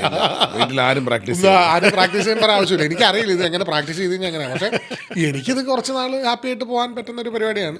ഇനി എവിടെയിലേക്ക് വെച്ച് ഈ പറയുന്ന പോലെ ഇത് വർക്കാവുന്നില്ല എന്ന് വെച്ചാൽ അവിടെ വെച്ച് നിർത്തുകയും ചെയ്യും. ഞാൻ ലൈഫ് സീരിയസ് ആയിട്ട് തന്നെ എടുക്കുകയും ചെയ്യും. അല്ലാതെ ഇത് എന്നും ഇത് വർക്ക് ചെയ്ത സാധനമാണെന്ന് എനിക്ക് അറിയില്ല. ക്യാമറയ്ക്ക് മുമ്പിലും ഉള്ള വിഷ്ണുവും ക്യാമറയ്ക്ക് പിറകിലുള്ള വിഷ്ണുവിനും എങ്ങനെയാണ് വിഷ്ണു വിലയിരുത്തുന്നത്? ഞാൻ ക്യാമറയുടെ ബാക്കിൽ അഭിനയിക്കാറില്ല, ക്യാമറയുടെ മുമ്പിൽ അഭിനയിപ്പിക്കാനാണല്ലോ. അതെ അതെ, അല്ല ഞാൻ പറഞ്ഞത് നമുക്ക് അങ്ങനെ കുറച്ചുകൂടെ ക്യാമറയുടെ ബാക്കിൽ നമ്മൾ ക്യാമറയുടെ മുമ്പിലും ഞാൻ കുറച്ചുകൂടെ റിയലായിട്ട് തന്നെ ബിഹേവ് ചെയ്യുന്ന ഒരു മീറ്റർ പിടിക്കാനാണ് ഞാൻ കൂടുതലും ആഗ്രഹിക്കുന്നത്. അത് കുറച്ചുകൂടെ രസകരമാകാൻ വേണ്ടി ട്രെയിൻ ചെയ്യുന്ന ആളാണ് ഞാൻ. ക്യാമറയുടെ ബാക്കിൽ ഈ പറയുന്ന പോലെ എനിക്ക് ഞാൻ പറഞ്ഞില്ല, എനിക്ക് പണ്ടത്തെ ഏറ്റവും വലിയൊരു ആഗ്രഹം ഞാൻ പറഞ്ഞിട്ടില്ല, അതായത് എനിക്കൊരു സ്റ്റാൻഡപ്പ് കൊമേഡിയൻ ആവണമെന്നായിരുന്നു എൻ്റെ ഏറ്റവും വലിയ ആഗ്രഹം. അപ്പം അന്ന് അത് തീരെ വർക്കബിൾ ആയിട്ടുള്ള ഒരു സമയമല്ല. ആൾക്കാർക്ക് ഇനി ഞാൻ ചെയ്യും. ഇനി ഞാൻ ഉടനെ ചെയ്യില്ല, പക്ഷേ എനിക്കൊരു അങ്ങനെ ഒരു സാധനമുണ്ട്. സിനിമയിൽ ഞാൻ കുറച്ചുകൂടെ ഒന്ന് ഫ്ലറിഷ്ഡ് ആയി കഴിഞ്ഞാൽ എൻ്റെ ഒരു ലേറ്റ് 40s ഞാനൊരു ബ്രേക്ക് എടുത്ത് സ്റ്റാൻഡപ്പ് കോമഡി ചെയ്യും എന്നുള്ളൊരു ഭയങ്കര അതെൻ്റെ ഒരു ഇത് തന്നെയാണ്, പാഷനാണ്. ഇതിനു മുമ്പ് സ്റ്റാൻഡപ്പ് കോമഡി ഞാൻ ചെയ്തിട്ടില്ലെന്ന്, ഞാൻ ചെയ്തു തുടങ്ങിയതിന് മുമ്പ് ഞാൻ സിനിമയിൽ സക്സസ്ഫുൾ ആയി. അപ്പം നമ്മൾ ഒരിക്കൽ കരിയർ ചൂസ് ചെയ്യാന്നൊക്കെ ഉള്ളൊരു പരിപാടിയിൽ സ്റ്റക്കായിരുന്ന സമയത്ത് സ്റ്റാൻഡപ്പ് കോമഡിയൻ ആയാലോ എന്നൊക്കെ ഞാൻ ആലോചിച്ച് തീരുമാനം എടുത്തിട്ടില്ലായിരുന്നു. അന്ന് ആർക്കും അറിയില്ലായിരുന്നു സ്റ്റാൻഡപ്പ് കോമഡി എന്താണെന്ന്. ഇപ്പം യൂട്യൂബും സജീവമായി എല്ലാവർക്കും അറിയാം, കൃഷ്ണൻ എല്ലാവർക്കും അറിയാവുന്നൊരു പരിപാടി. അപ്പോൾ അതുകൊണ്ട് എനിക്കിനി ഒരു അടുത്ത 10 കൊല്ലം കഴിയുമ്പോഴത്തേനും അല്ല അതിൻ്റെ ഇടയ്ക്ക് ഞാൻ അങ്ങനെ ഡിസിഷൻ എടുത്താലും ആ ഒരു പരിപാടിയല്ല, ഭയങ്കര കോമ്പറ്റീറ്റീവ് ആവും. ഭയങ്കര അല്ല, ഞാനതിൻ്റെ ഒരു ആഗ്രഹത്തിൻ്റെ പുറത്ത് ചെയ്യുന്നതാണ്. ഞാനതൊരു കരിയറായിട്ട് പ്രൊസീവ് ചെയ്യണം എന്നുള്ളൊരു ആലോചിച്ചിട്ടൊന്നുമില്ല. കോമഡിയും ഈ കാലഘട്ടമാണല്ലോ. അതെ അതെ, ദുർബാസി അതൊരു കോമഡി ജഗതി ചേട്ടൻ ചെയ്താലോ ജഗതി ചേട്ടൻ എടുത്തൊരു കോമഡി ഇത് നമ്മൾ ട്രൈ ചെയ്താലും ഇതെല്ലാം കാലഘട്ടത്തിനനുസരിച്ച് മാറാത്തൊരു കോമഡി ചാർലി ചാപ്ലിൻ മാത്രമുള്ള അല്ലേ? അല്ല എല്ലാ കോമഡിയുടെയും സബ് ലെയറിലൊരു ഇമോഷൻ കണക്റ്റ് ഉണ്ടെങ്കിൽ അതെന്നും അങ്ങനെ തന്നെ നിൽക്കും. അല്ലെങ്കിൽ അത് കൗണ്ടറായി മാത്രം മാറും. അതിൻ്റെ ബാക്കിലൊരു ഇമോഷൻ ഇല്ലെങ്കിൽ അത് ഇമ്മീഡിയറ്റ്ലി ഒരു കോമഡി ഉണ്ടാക്കാനും ഒരു ചിരി ഉണ്ടാക്കാനും. ഇപ്പം താങ്കൾ ഏത് ജോണർ മൂവീസിലായിരിക്കും ഡയറക്റ്റ് ചെയ്യാൻ ഏറ്റവും കൂടുതൽ ഹാപ്പി ആവുന്നത്? എനിക്ക് കുറച്ചുകൂടെ റിയലിസ്റ്റിക് ഡയറക്റ്റ് ഇമോഷൻസ് ഷൂട്ട് ചെയ്യാൻ. അതെ, ഞാൻ കോമഡി ആണോ ട്രാജഡി ആണോ? അല്ല, എനിക്കത് അങ്ങനെ ഒരു ഇതില്ല ജോണേഴ്സിൽ. അല്ല, എനിക്കത് മനസ്സിലായി. എനിക്ക് അങ്ങനെ എന്നെ കോമഡി ഫലിപ്പിച്ചെടുക്കുക. അതെ അതെ അതെ, എനിക്ക് ആക്ച്വലി അത് എനിക്ക് തോന്നിയിട്ടുള്ളത് എനിക്ക് എൻഗേജ് ചെയ്യിക്കുക എന്നുള്ള ഫാക്ടറാണ് ഞാൻ ആദ്യമേ പ്രയോറിറ്റി വെക്കുന്നത്. അതിപ്പോൾ കോമഡി ഡിസ്കസ് ചെയ്താലും ഹൊറർ ഡിസ്കസ് ചെയ്താലും ഡ്രാമ ഡിസ്കസ് ചെയ്താലും അതിനൊരു എൻഗേജിങ് ഫാക്ടർ ഉണ്ടാവണം. അതായത് ആൾക്കാരുടെ ശ്രദ്ധ, പ്രത്യേകിച്ച് ഇപ്പോൾ ഈ റീലും പരിപാടികളും ഒക്കെ ഞാൻ അഭിനയിക്കുമ്പോഴും കഥ പറയുമ്പോഴും ഒക്കെ ഞാൻ മനസ്സിൽ വെക്കുന്നത് ഇയാളുടെ ശ്രദ്ധ പോരുത്.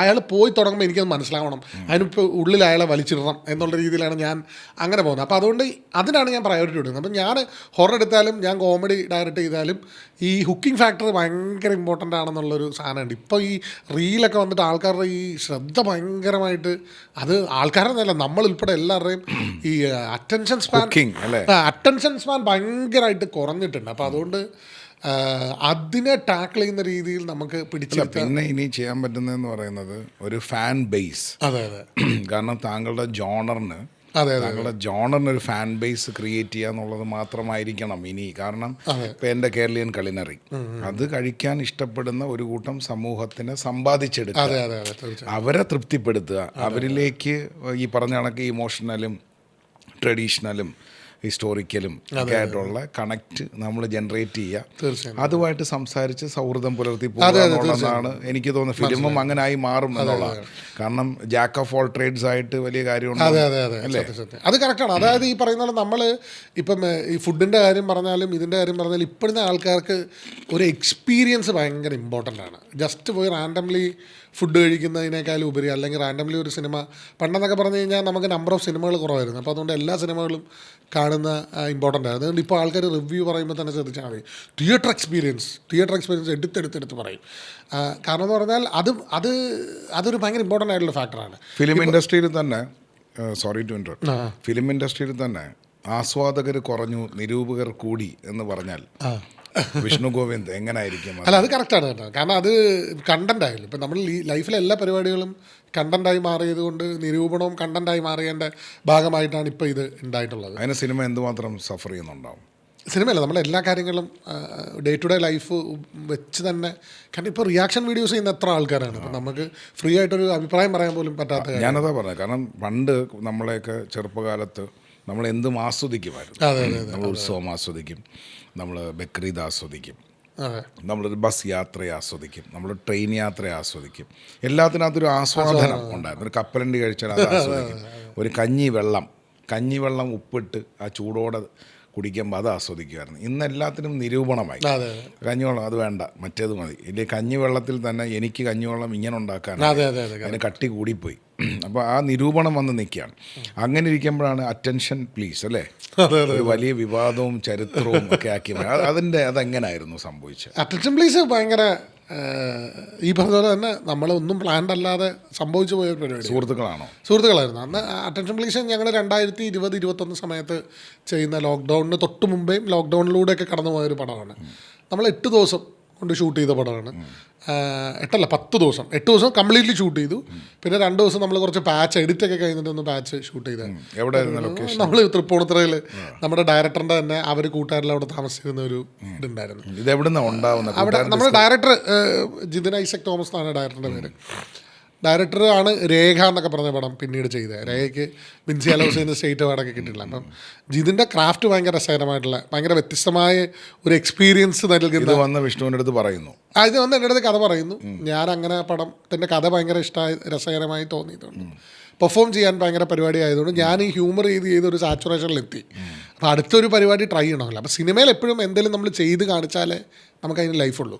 അല്ലാതെ എന്നെ വിളിക്കുന്ന പറഞ്ഞാൽ ആരും വിളിക്കൂല. ഇപ്പം ഞാനിപ്പോൾ ആ ഒരു ഏരിയയിലൂടെ കടന്നു പോയിക്കൊണ്ടിരിക്കുകയാണ് ഞാൻ എൻ്റെ ലൈഫിൽ. കാരണം ഹ്യൂമർ കഴിഞ്ഞു, കുറച്ച് സീരിയസ് പരിപാടികൾ ചെയ്ത് ഇനിയിപ്പോൾ ഞാനൊരു ക്യാരക്ടർ റോളുകളൊക്കെ ചെയ്യുന്ന ചെമ്പൻ ചേട്ടനും ഒക്കെ ചെയ്തിരുന്ന ഒരു ഏരിയ ഉണ്ടല്ലോ, ദിലീഷ് ബോട്ട്, ആ ഏരിയയിലേക്ക് എനിക്ക് കയറി വേണം ഇനി അടുത്തൊരു ക്യാരക്ടർ റോളുകൾ പിടിക്കുന്ന ഒരു എക്സ്പ്ലോറേഷൻ പരിപാടിയിലേക്ക് പോകണം.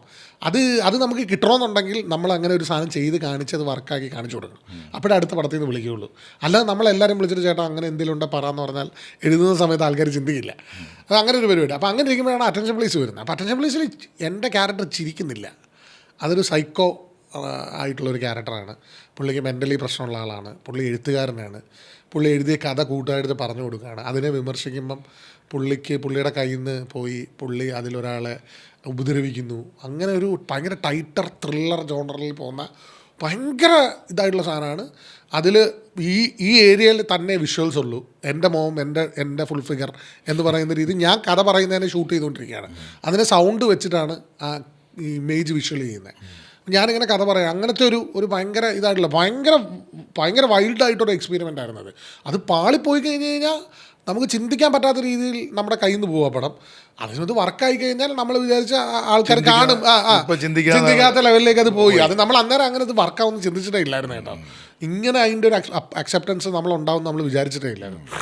അങ്ങനെ അത് നമ്മൾ ഒറ്റ രീതിയിലാണ്. ജിതിൻ മറ്റേ കുറേ നാൾ സിനിമ ചെയ്യും. ജിതിൻ ബേസിക്കലി റൈറ്ററാണ്. അപ്പോൾ ജിതിൻ പണ്ട് മുതലേ എഴുതി വെച്ച കഥകളുടെ ഒരു അമാൽഗമേഷനാണ് അറ്റൻഷൻ പ്ലീസ്.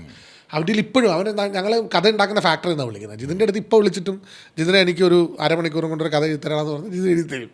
അപ്പം നമുക്ക് ഈ കഥ പറയുന്ന ഇൻട്രസ്റ്റ് എന്ന് പറയുന്ന പോലെ അവൻ എഴുതുന്നതിൽ എഴുതി അയാൾ കഥ എഴുതുക എന്ന് പറഞ്ഞ് എഴുതുന്നതിൽ ഭയങ്കര അന്ന് അതിലെല്ലാം ഹൈ പോയിൻറ്റ്സുകളും മിഡും സ്റ്റാർട്ടും എലിവേഷനും ഫസ്റ്റ് ആക്റ്റും സെക്കൻഡ് ആക്റ്റും ഒക്കെ ഉള്ള പ്രോപ്പർ സ്ക്രിപ്റ്റാണ്. അവന് ചെറുപ്പം പോലെ അത് ചെയ്യുന്നതുകൊണ്ട് അവനത് ഭയങ്കര എളുപ്പമാണ് പരിപാടി.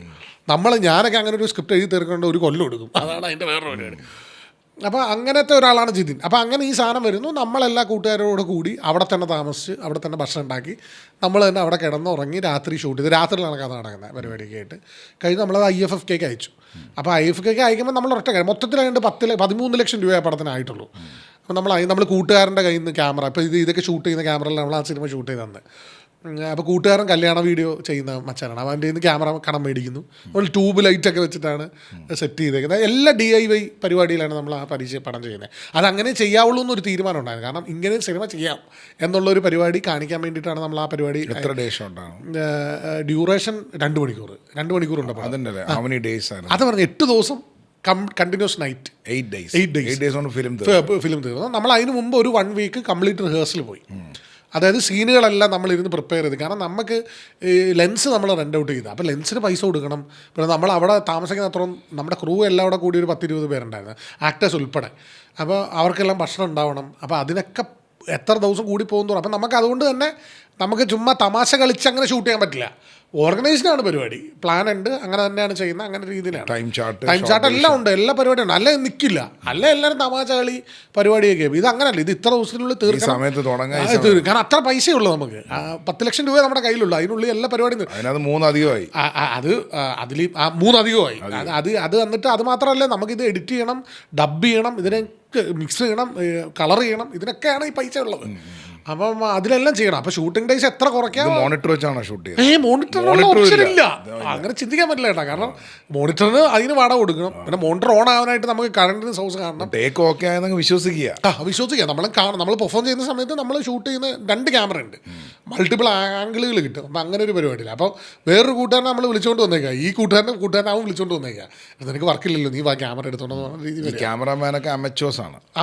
അവർ അതിന് മുമ്പ് സിനിമ ചെയ്തില്ല, ഷോർട്ട് ഫിലിംസ് മാത്രമേ ചെയ്തിട്ടുള്ളൂ എന്നുള്ളൊരു പരിപാടിയാണ്. അപ്പോൾ അങ്ങനെ ഒരു രീതിയിലാണ് ചെയ്യുന്നത്. അങ്ങനെ അത് ചെയ്ത് IFFKയിൽ വിട്ടു. IFFKയിൽ സെലക്ഷൻ കിട്ടി. IFFKയിൽ സെലക്ഷൻ കിട്ടിയെങ്കിൽ IFFK പടം ചെന്നപ്പോഴത്തേനും നമ്മുടെ കയ്യിൽ നിന്ന് പോയി പടം. അത് വേറെ ലെവൽ. കാരണം തിയേറ്ററിൽ ഇത് വന്ന് ആൾക്കാർ ഭയങ്കരമായിട്ട് പേടിച്ച്, അല്ലെങ്കിൽ ആൾക്കാർക്ക് ഭയങ്കര, ഇപ്പോഴും IMDBയിലും ലെറ്റർ ബോക്സിലൊക്കെ എടുത്തിട്ട് റിവ്യൂ നോക്കിക്കഴിഞ്ഞാൽ കാണാം, ആൾക്കാർക്ക് ഭയങ്കരമായിട്ട് ഇൻറ്റൻസ്ലി വർക്കായ രീതിയിൽ എഴുതിയിട്ടുള്ള രീതിയിൽ. ഹൊറർ ഒരു ജോണർ ബെൻഡിങ് സാധനം കുറേ സാധനമുണ്ട്. ഒരു ത്രില്ലർ. കാരണം ഇയാൾ എഴുതിയ ഓരോ കഥകളും ഓരോ ജോണറയിലാണ്. ഇത് കൂട്ടുകാർക്ക് നരേറ്റ് ചെയ്യാണ്, and അതിനെ അവലോകനം ചെയ്യാണ്. ഇപ്പോൾ സിനിമയ്ക്കുള്ളിലെ സിനിമ എന്ന് പറയാം. ഇത് പറഞ്ഞുകൊണ്ടിരിക്കുമ്പോൾ പടം കാണിക്കില്ല. വിഷ്വൽസ് പോവില്ല, ഓഡിയോ വെച്ചിട്ടാണ് ഇതിനെ കേൾപ്പിക്കുന്നത്. അപ്പോൾ അയാൾ നടന്നു വരികയാണ്. അപ്പോൾ അതാണ് അറ്റൻഷൻ പ്ലീസ് ആണ്. അപ്പോൾ ഒരു എഴുത്തുകാരൻ്റെ പ്രശ്നം. അങ്ങനെ സിനിമാക്കാർക്ക് ഭയങ്കര റിലേറ്റബിളായി ഈ പരിപാടി. അങ്ങനെ ഇത് തമിഴിൽ കാർത്തിക് സുബ്രാജ് എന്ന് പറയുന്ന ഡയറക്ടർ ഈ പടം കണ്ട് പുള്ളിക്ക് അത് ഭയങ്കര വർക്കായി. പുള്ളി അപ്പോൾ ഇത് തമിഴിൽ റീമേക്ക് ചെയ്ത് കഴിഞ്ഞാൽ ഇതിന് ഭയങ്കര ലൈഫ് ഉണ്ടെന്ന് പുള്ളി മനസ്സിലാക്കി. പുള്ളി ഇതിൻ്റെ റൈറ്റ്സ് ചോദിച്ച് നാട്ടിൽ വന്നു. അപ്പോൾ നമ്മുടെ പ്രൊഡ്യൂസറിനെ കോൺടാക്ട് ചെയ്തു. അപ്പോൾ പ്രൊഡ്യൂസർ പറഞ്ഞ് ഇതിനാകപ്പാടെ 13 ലക്ഷം രൂപ ആയിട്ടുള്ളൂ, അപ്പോൾ ഇതെന്ത് റൈറ്റ്സ് തരാനാണ്, ഇത് നിങ്ങൾ വേണം പടം മൊത്തം എടുത്തോളാൻ പറഞ്ഞു. അപ്പം തന്നെ പുള്ളി നല്ലൊരു പൈസയ്ക്ക് ആ പുള്ളിയെ ഡയറക്ടറിൽ നിന്ന് പ്രൊഡ്യൂസറിൻ്റെ നിന്ന് പടം മേടിച്ചു തമിഴിൽ റീമേക്ക് ചെയ്യാനായിട്ട്. എന്നിട്ട് ഇവർ അവിടെ ഇരുന്നിട്ട് ഇങ്ങനെ ആലോചിച്ച് ഏകദേശം ഒരു കൊല്ലം എടുത്ത്. അത് കഴിഞ്ഞിട്ട് അപ്പോൾ ഇവർ പല ആൾക്കാരും പടം കാണിച്ചപ്പോൾ എല്ലാവരും പറഞ്ഞു ഇത് റീമേക്ക് ചെയ്യരുത്, റീമേക്ക് ചെയ്ത് കഴിഞ്ഞിട്ട് ഭംഗി പോവും, ഇത് ഇങ്ങനെ ഇരിക്കുന്നതാണ്, ഈ റോ സ്റ്റേറ്റിൽ തന്നെ ഇരിക്കുന്നതാണ് ഇതിൻ്റെ ഭംഗി, ഇതിനെ നിങ്ങൾ കൊമേഴ്ഷ്യലാക്കും തോറും ഇതിൻ്റെ അകത്ത് വെള്ളം ചേർക്കുന്നില്ല, അപ്പോൾ ഇതിൻ്റെ പരിപാടി നഷ്ടപ്പെട്ടു പോകും, അപ്പോൾ അതിങ്ങനെ ഇരിക്കട്ടെ, അതാണ് നല്ലതെന്ന് കുറേ ആൾക്കാർ പറഞ്ഞു. അത് കഴിഞ്ഞിട്ട് ഇവരെന്ത് ചെയ്തു, ഏകദേശം ഒരു കൊല്ലോടെ കഴിഞ്ഞപ്പോൾ ഇവരെന്ത് ചെയ്ത് സ്റ്റോൺ ബെഞ്ച് പ്രൊഡക്ഷൻസ് എന്നാണ് കാർത്തിക് സുബ്രാജ്, ഇവർ അത് തിയേറ്ററിൽ റിലീസ് ചെയ്ത് ചെറുതായിട്ടാണ്, കാരണം ചെറിയ പടമല്ല, ഇൻഡിപെൻഡൻറ്റ് പടമല്ലേ, വളരെ മിനിമൽ സ്കെയിലിൽ റിലീസ് ചെയ്ത് അവർ നെറ്റ്ഫ്ലിക്സിൽ അത് റിലീസ് ചെയ്തു. എനിക്ക് തോന്നുന്നത് നെറ്റ്ഫ്ലിക്സിൽ റിലീസ് ചെയ്ത വളരെ മിനിമൽ രീതി ചെയ്ത ഇൻഡിപെൻഡൻറ്റ് മൂവി അതാണെന്ന് തോന്നുന്നത്. കാരണം ഒരു ഭയങ്കര പടുകൂറ്റം പടങ്ങളുടെ ഇടയിൽ ഞങ്ങൾ എല്ലാവരും ചോദിക്കാതെ അതെങ്ങനെയാണ് നിങ്ങൾക്ക് കിട്ടിയത് എന്ന് ചോദിക്കാറുണ്ട്. കാരണം എനിക്കൊന്ന് നെറ്റ്ഫ്ലിക്സിൻ്റെ ഇതിലുള്ള ക്യാമറയിൽ ഷൂട്ട് ചെയ്ത പടമൊന്നുമല്ല, പക്ഷെ അത് നമ്മൾ അങ്ങനെ ആക്കി പ്രസൻറ്റ് ചെയ്യിച്ചാണ്. അതായത് ആ ക്വാളിറ്റിയിൽ നമ്മൾ എടുത്തതാണ്, അങ്ങനെ ലൈറ്റ് ചെയ്ത്, അങ്ങനെ കളർ ചെയ്ത്, അങ്ങനെ സൗണ്ട് ചെയ്ത്. ആ സിനിമയുടെ സൗണ്ട് ഡിസൈൻ ചെയ്തേക്കുന്നത് ജസ്റ്റിൻ ജോസ് എന്ന് പറഞ്ഞിട്ട് മിന്നൽ മുരളിക്കും ഗ്യാങ്സ് ഓഫ് വസേപ്പൂറിനും ഒക്കെ മിക്സ് ചെയ്ത ആളാണ് അത് ചെയ്തേക്കുന്നത്. പുള്ളി പടം കണ്ടിട്ട് ഇഷ്ടപ്പെട്ടിട്ട് പുള്ളി നമുക്ക് ഫ്രീ ആയിട്ട് ചെയ്ത് തന്നത്. അപ്പം അങ്ങനെയാണ് ആ പടം ഉണ്ടായത്. അതിങ്ങനെ ഇത് പോയി വലുതായി പോയ പരിപാടിയാണ്. അങ്ങനെ കാർത്തിക് സാർ അത് നെറ്റ്ഫ്ലിക്സിലെത്തിയപ്പോൾ പാൻ ഇന്ത്യയിൽ ആൾക്കാർ കാണാൻ തുടങ്ങി. അങ്ങനെ ഈ കഴിഞ്ഞ രണ്ടാഴ്ച മുമ്പ് അതിൻ്റെ അകത്ത് ഈ പറയുന്ന നമ്മുടെ കാസ്റ്റ് ഡിസ്ക്രിമിനേഷനൊക്കെ ചർച്ച ചെയ്തിട്ടുണ്ട്. അപ്പം ഇന്ത്യയിൽ കാസ്റ്റ് ഡിസ്ക്രിമിനേഷനെ പറ്റി സംസാരിച്ച 10 പടങ്ങൾ എന്ന് പറഞ്ഞിട്ട് ഞാൻ ചുമ്മാ ലിസ്റ്റ് കണ്ടുപിടിക്കുന്നത് താഴെ അറ്റൻഷൻ പ്ലീസ്. അപ്പം അങ്ങനെ ഞാൻ പോലും അറിഞ്ഞില്ല. ഞാൻ യൂട്യൂബ് എടുത്ത് നോക്കുമ്പോൾ ഏതൊരു സായിപ്പ് അതിനെപ്പറ്റി ഫോറിനർ ഒരാൾ റിവ്യൂ ചെയ്ത് എൻ്റെ സാധനം കിടപ്പുണ്ട്. അങ്ങനെ അറ്റൻഷൻ പ്ലീസ് ഭയങ്കരമായിട്ട് പോയി. ഞാനിപ്പോൾ ചെന്നൈയിൽ ഞാനിപ്പോൾ ഒരു പടം ചെയ്ത് തമിഴ് ഒരെണ്ണം ഇപ്പോൾ ചെയ്ത് കഴിഞ്ഞുള്ളൂ, ഒരാഴ്ച ആയത് ഞാൻ വന്നിട്ടുള്ളൂ. അത് ഭയങ്കര എൻ്റെ ലൈഫിലെ അടുത്ത ഭയങ്കര ഇമ്പോർട്ടൻറ്റ് പടമാണ്. അതിൻ്റെ ഡയറക്ടർ എന്നെ വിളിക്കുന്ന അറ്റൻഷൻ പ്ലീസ് കണ്ടിട്ടാണ്. പുള്ളി പറഞ്ഞു ഞാൻ ഈ കഥ എഴുതിക്കൊണ്ടിരിക്കുമ്പോഴാണ് അറ്റൻഷൻ പ്ലീസ് കാണുന്നത്. അപ്പോൾ പിന്നെ ഞാൻ ആലോചിച്ച് ഈ ക്യാരക്ടർ വിഷയം തന്നെ ചെയ്യണം എന്ന് പറഞ്ഞിട്ടാണ് പുള്ളി കിട്ടുന്ന വലിയ അവിടുത്തെ കിട്ടുന്ന ഡയറക്ടറാണ്. എന്നിട്ട് ഞാൻ ആ പടം പോയി, ആ പടം കിട്ടിയത് എനിക്ക് അറ്റൻഷൻ പ്ലീസ് വഴിയാണ്.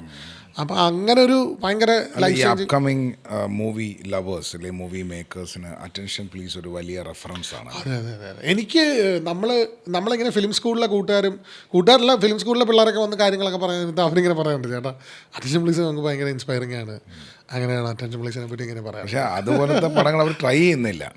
എല്ലാവരും നോക്കുന്നത് വലിയ പ്രൊഡക്ഷൻ ഹൗസ്, ഈ 50 ലക്ഷം രൂപ 30 ലക്ഷം രൂപ 13 ലക്ഷം രൂപ ഇന്ത്യ വിലക്കെടുത്തൊരു സിനിമയാണ്. സത്യമാണത്. അത് ഞങ്ങളിപ്പോഴും ഞങ്ങൾക്കത് പ്രോസസ് ആയിട്ടില്ല. എനിക്കിങ്ങനെ മെസ്സേജ് വരാറുണ്ട്. ഈ കിളിയെ പറ്റി ഇപ്പോൾ സംസാരം ഇവിടെ നടന്നായിരുന്നല്ലോ. അതെ അതെ. അത് ആക്ച്വലി ഞാൻ അറ്റൻഷൻ പ്ലീസിന് മുമ്പ് ചെയ്യുന്ന പരിപാടിയാണ്. അതായത് ഈ അറ്റൻഷൻ പ്ലീസിൻ്റെ ഷൂട്ട് കഴിഞ്ഞ് അപ്പോഴാണ് ലോക്ക്ഡൗൺ വരുന്നത്. അപ്പോൾ ലോക്ക്ഡൗൺ ഫസ്റ്റ് ലോക്ക്ഡൗൺ ലിഫ്റ്റ് ചെയ്ത സമയത്ത് ഈ അറ്റൻഷൻ പ്ലീസൊക്കെ ചെയ്തതിൻ്റെ ഒരു ത്രില്ലിരിക്കുകയാണ്. അപ്പം നമ്മളിങ്ങനെ ആലോചിച്ചാൽ നമുക്ക് ഒരു പരിപാടി അറ്റൻഷൻ പ്ലീസ് പോലെ തന്നെ കുറച്ചൊരു കൊമേഴ്ഷ്യൽ പരിപാടി, ഫൺ പരിപാടിയൊക്കെ നമുക്ക് ഒന്ന് ചർച്ച ചെയ്താലോ എന്നൊക്കെ പറയുമ്പോൾ എൻ്റെ ഒരു ഫ്രണ്ട് ഉണ്ട്, അവനൊരു വലിയ ബ്രാൻഡിൻ്റെ ഓണറാണ്. അപ്പോൾ അവൻ്റെ ഒരു പ്രൊമോഷൻ്റെ ഭാഗമായിട്ട് അവൻ പറഞ്ഞാൽ ഞാൻ പ്രൊമോഷന് വേണ്ടി മാറ്റി വെച്ച്, അവർക്ക് അങ്ങനെയാണല്ലോ എല്ലാ ഇയറിലെയും പ്രൊമോഷന് ഫണ്ട് ഉണ്ടാവും, ഞാൻ വെറുതെ ചുമ്മാ ആഡ് ചെയ്യുന്നതിൽ കാര്യമില്ല, അപ്പം ഞാനത് നിനക്ക് തരാം, നീ അത് വെച്ചൊരു വെബ് സീരീസ് ചെയ്യുക. അപ്പോൾ ആ സമയത്ത് വെബ് സീരീസ് പരിപാടികളൊന്നും വന്നിട്ടില്ല. വെബ് സീരീസ് ചെയ്യും, അതിൻ്റെ അത് ഞങ്ങളുടെ ബ്രാൻഡിനെ കൊളാബ് ചെയ്താൽ മതി, എനിക്ക് അതിൻ്റെ റിട്ടേണോ പരിപാടിയൊന്നുമല്ല, എൻ്റെ ബ്രാൻഡ് വൃത്തിയായിട്ട് വരണം. ആ സമയത്ത് ഇൻ മാർക്കറ്റ് ആ സമയത്ത് അത് ഭയങ്കര കരിക്കൊക്കെ ഭയങ്കരമായിട്ട് ചെയ്തുകൊണ്ടിരുന്ന സമയമാണ്. ഞാൻ പറയണ ശരി എന്നാൽ ചെയ്യാം എന്നുള്ള രീതിയിൽ അങ്ങനെ നമ്മൾ അടുത്ത കൂട്ടുകാരെയൊക്കെ, അപ്പോൾ അതിൽ ഈ ജിതിൻ ഐസക്കും ഉണ്ട്, അറ്റൻഷൻ പ്ലീസിൻ്റെ ഡയറക്ടറുണ്ട്, നമുക്ക് ഓറൈറ്ററും അസോസിയേറ്റ് ഡയറക്ടറും ഒക്കെയാണ്. അങ്ങനെ കിളിയുടെ സമയത്താണ് നമ്മളത് IFFKയിൽ അയക്കുന്നതൊക്കെ ഷൂട്ടിൻ്റെ സമയത്ത്. അങ്ങനെ നമ്മളൊരു ഹോട്ടലിൽ റെൻ്റ് ഔട്ട് ചെയ്ത് എല്ലാവരും ഹോട്ടലിൽ താമസിച്ചു. അന്ന് ഹോട്ടലിൽ ആരും താമസിക്കാൻ വരാത്തതുകൊണ്ട് ഹോട്ടലൊക്കെ ഭയങ്കര മിനിമൽ റേറ്റ് കിട്ടി. അങ്ങനെ നമ്മളൊരു ഹോട്ടലിൽ ഒരു റൂമിനെ മൊത്തത്തിൽ ഒരു ഫ്ലാറ്റ് പോലെ ആക്കി നമ്മളതിൻ്റെ അടുത്തുള്ള റൂമുകളിലൊക്കെ താമസിച്ച് പുറത്തൊന്നും പോകാതെ അവിടെ തന്നെ ഒരു കുടിൽ വ്യവസായം പോലെ നമ്മൾ റെൻ്റ് ചെയ്ത് സാധനങ്ങളൊക്കെ അകത്ത് കൊണ്ടുവന്നിട്ട് നമ്മൾ പുറത്തിറങ്ങാതെ അത് പക്ഷേ ഒരു 10-20 ദിവസം ഷൂട്ട് ചെയ്തു നമ്മൾ. കാരണം ഫണ്ട് ഉണ്ടല്ലോ, വലിയ എക്യുപ്മെൻറ്റ്സൊക്കെ വെച്ച് ഭയങ്കര പരിപാടിയിൽ, നല്ല സിനിമാറ്റിക് പരിപാടിയിൽ ഷൂട്ട് ചെയ്ത് അങ്ങനെയാണ് അത് പിന്നെ നമ്മൾ ഹോട്ട്സ്റ്റാറിനൊക്കെ പിച്ച് ചെയ്യാം എന്നൊക്കെ ഉള്ളൊരു പ്ലാനിലാണ് അത് ചെയ്തത്, നല്ല ബഡ്ജറ്റിലാണ് ചെയ്തത്. പക്ഷേ അത് ആ സമയത്തൊന്നും ഹോട്ട്സ്റ്റാറിനൊന്നും ഇപ്പോഴത്തെ പോലെ ഒരു ടീമൊന്നും ഉണ്ടായിരുന്നില്ല, ഈ OTT ബൂമായി വരുന്ന സമയം. അപ്പം നമ്മൾ മനസ്സിലായി ഇത് വെച്ചോണ്ടിരുന്ന് കഴിഞ്ഞാൽ ഭയങ്കരമായിട്ട് ലേറ്റ് ആവും. അപ്പോൾ ഫ്രണ്ട് പറഞ്ഞിട്ട് നമുക്കെന്നാൽ ഇത് യൂട്യൂബിൽ റിലീസ് ചെയ്യാം എന്നുള്ള ഇതിലങ്ങനെ യൂട്യൂബിൽ റിലീസ് ചെയ്തപ്പോൾ പിന്നെ 1 മില്യനൊക്കെ അടിച്ച് അങ്ങ് സീരീസാണ്. ഒരു 8 എപ്പിസോഡുള്ള ചെറിയ പാർട്ട് വരുന്നുണ്ടോ? അതെ അതെ. സെക്കൻഡ് സീസണിൻ്റെ ഒരു ഇതിലാണ് നിർത്തിയത്. കാരണം നമുക്കത് ആക്ച്വലി ഇത് സ്ക്രിപ്റ്റഡ് മൊത്തം ഉണ്ടായിരുന്നു സ്ക്രിപ്റ്റ്, പക്ഷേ സെക്കൻഡ് സീസണിൽ പുറത്തിറങ്ങണം, അല്ല കഥ പോലും. ഇതിൻ്റെ അകത്ത് തന്നെ നമ്മൾ ഈ 8 എപ്പിസോഡ് പറഞ്ഞ് സാച്ചുറേഷനിൽ എത്തിയിടത്താണ് നമ്മൾ നിൽക്കുന്നത്. ഈ ആരാണ് ഈ കിളി എന്നുള്ളിടത്താണ് അത് നിർത്തിയിരിക്കുന്നത്. അപ്പോൾ അത് ഷൂട്ട് ചെയ്യണമെന്നുണ്ടെങ്കിൽ സസ്പെൻസാണ്. അപ്പോൾ അത് ഷൂട്ട് ചെയ്യണമെന്നുണ്ടെങ്കിൽ പുറത്തിറങ്ങണം. പുറത്ത് ഞങ്ങൾ ക്യാമറ ആയിട്ട് പോയപ്പോൾ പോലീസുകാർ പിടിക്കാനുള്ള ലെവലിലേക്ക് പോയി. ഇപ്പോൾ ക്യാമറയൊക്കെ എടുത്തുകൊണ്ട് പോയി, അത് ഭയങ്കര പ്രശ്നത്തിലേക്ക് പോയി. അപ്പം നമ്മളെന്നാൽ വിചാരിച്ചെന്നാൽ ഇത് സക്സസ്ഫുൾ ആയി കഴിഞ്ഞിട്ട് നമുക്ക് ബാക്കി എടുക്കാം എന്നുള്ള രീതിയിൽ ഇത് സക്സസ്ഫുൾ ആയി. ലോക്ക്ഡൗൺ ഒക്കെ ലിഫ്റ്റ് ചെയ്ത് കഴിഞ്ഞപ്പോഴത്തേനും എല്ലാവരും തിരക്കായി പോയി, കാരണം സിനിമ ഓണായല്ലോ. അപ്പോൾ അതിൽ വിശാഖ് നായരും ഇപ്പം നമ്മൾ ചാത്താപ്പാച്ചയിലൊക്കെ സെലിബ്രേറ്റ് ചെയ്തിരുന്ന വിശാഖ് നായരും അജുവേട്ടനും ഞാൻ കാർത്തിക് ശങ്കർ അങ്ങനെ കുറേ ഹ്യൂമർ കൈകാര്യം ചെയ്തിരുന്ന ആൾക്കാരാണ് അതിൻ്റെ അകത്ത് ഉണ്ടായിരുന്നത്. അപ്പോൾ എല്ലാവർക്കും സിനിമയായിട്ട് എല്ലാവരും ഇതൊരു ഫ്ലാറ്റ് മേറ്റ്സിൻ്റെ ഇടയിൽ ഒരു അപരിചിതം വരുന്ന കഥയാണ്. അപ്പോൾ ഇത് എല്ലാവരും ഒരുമിച്ച് വേണം, അല്ലാതെ നമുക്കിങ്ങനെ എപ്പിസോഡ് അങ്ങനെ മുറിച്ചെടുക്കാൻ കരുക്ക് പോലെ. അതെ അതെ അതെ, എല്ലാവരും ഒരുമിച്ച് വേണം. അപ്പോൾ അതുകൊണ്ട് നമുക്ക് ഈ ഒരാളെ റെഡിയാകുമ്പോൾ മറ്റേ ആളുണ്ടാവില്ല, അങ്ങനെ നീണ്ടു പോയി അവസാനം ഞങ്ങൾക്ക് മനസ്സിലായി പാട്ട് കൊടുക്കാത്തതിൻ്റെ സങ്കടത്തിലാണ്. അപ്പോൾ അതുകൊണ്ട് ഞങ്ങളിങ്ങനെ ആ വിഷമത്തിലിങ്ങനെ ഇരിക്കുകയാണ്. അപ്പോൾ പിന്നെ ഇപ്പം മെസ്സേജ് ഇങ്ങനെ എല്ലായിടത്തും പറയും, എടാ ഉണ്ടാവില്ല, കാരണം ഇങ്ങനത്തെ സീനിലാണ്. അപ്പോൾ അതുകൊണ്ട് അതുപോലൊരു സിനിമ നമുക്ക് ഭാവിയിൽ ചെയ്യണം എന്നൊക്കെ ഉള്ളൊരു പ്ലാനുണ്ട്, കിളി പോലത്തെ ഒരു സാധനം ചെയ്യണം എന്നൊക്കെ ഉള്ളൊരു പ്ലാനുണ്ട്. അപ്പോൾ നമ്മളിങ്ങനെ സിനിമ വിശേഷങ്ങളും വിഷ്ണുവിൻ്റെ യാത്രകളും ഒക്കെ സംസാരിച്ചുകൊണ്ടിരിക്കുക. റാപ്പിഡ് ഫയർ ക്വസ്റ്റ്യനിലേക്ക് കിടക്കുക. ഷൈൻ വിത്ത് നളൻ.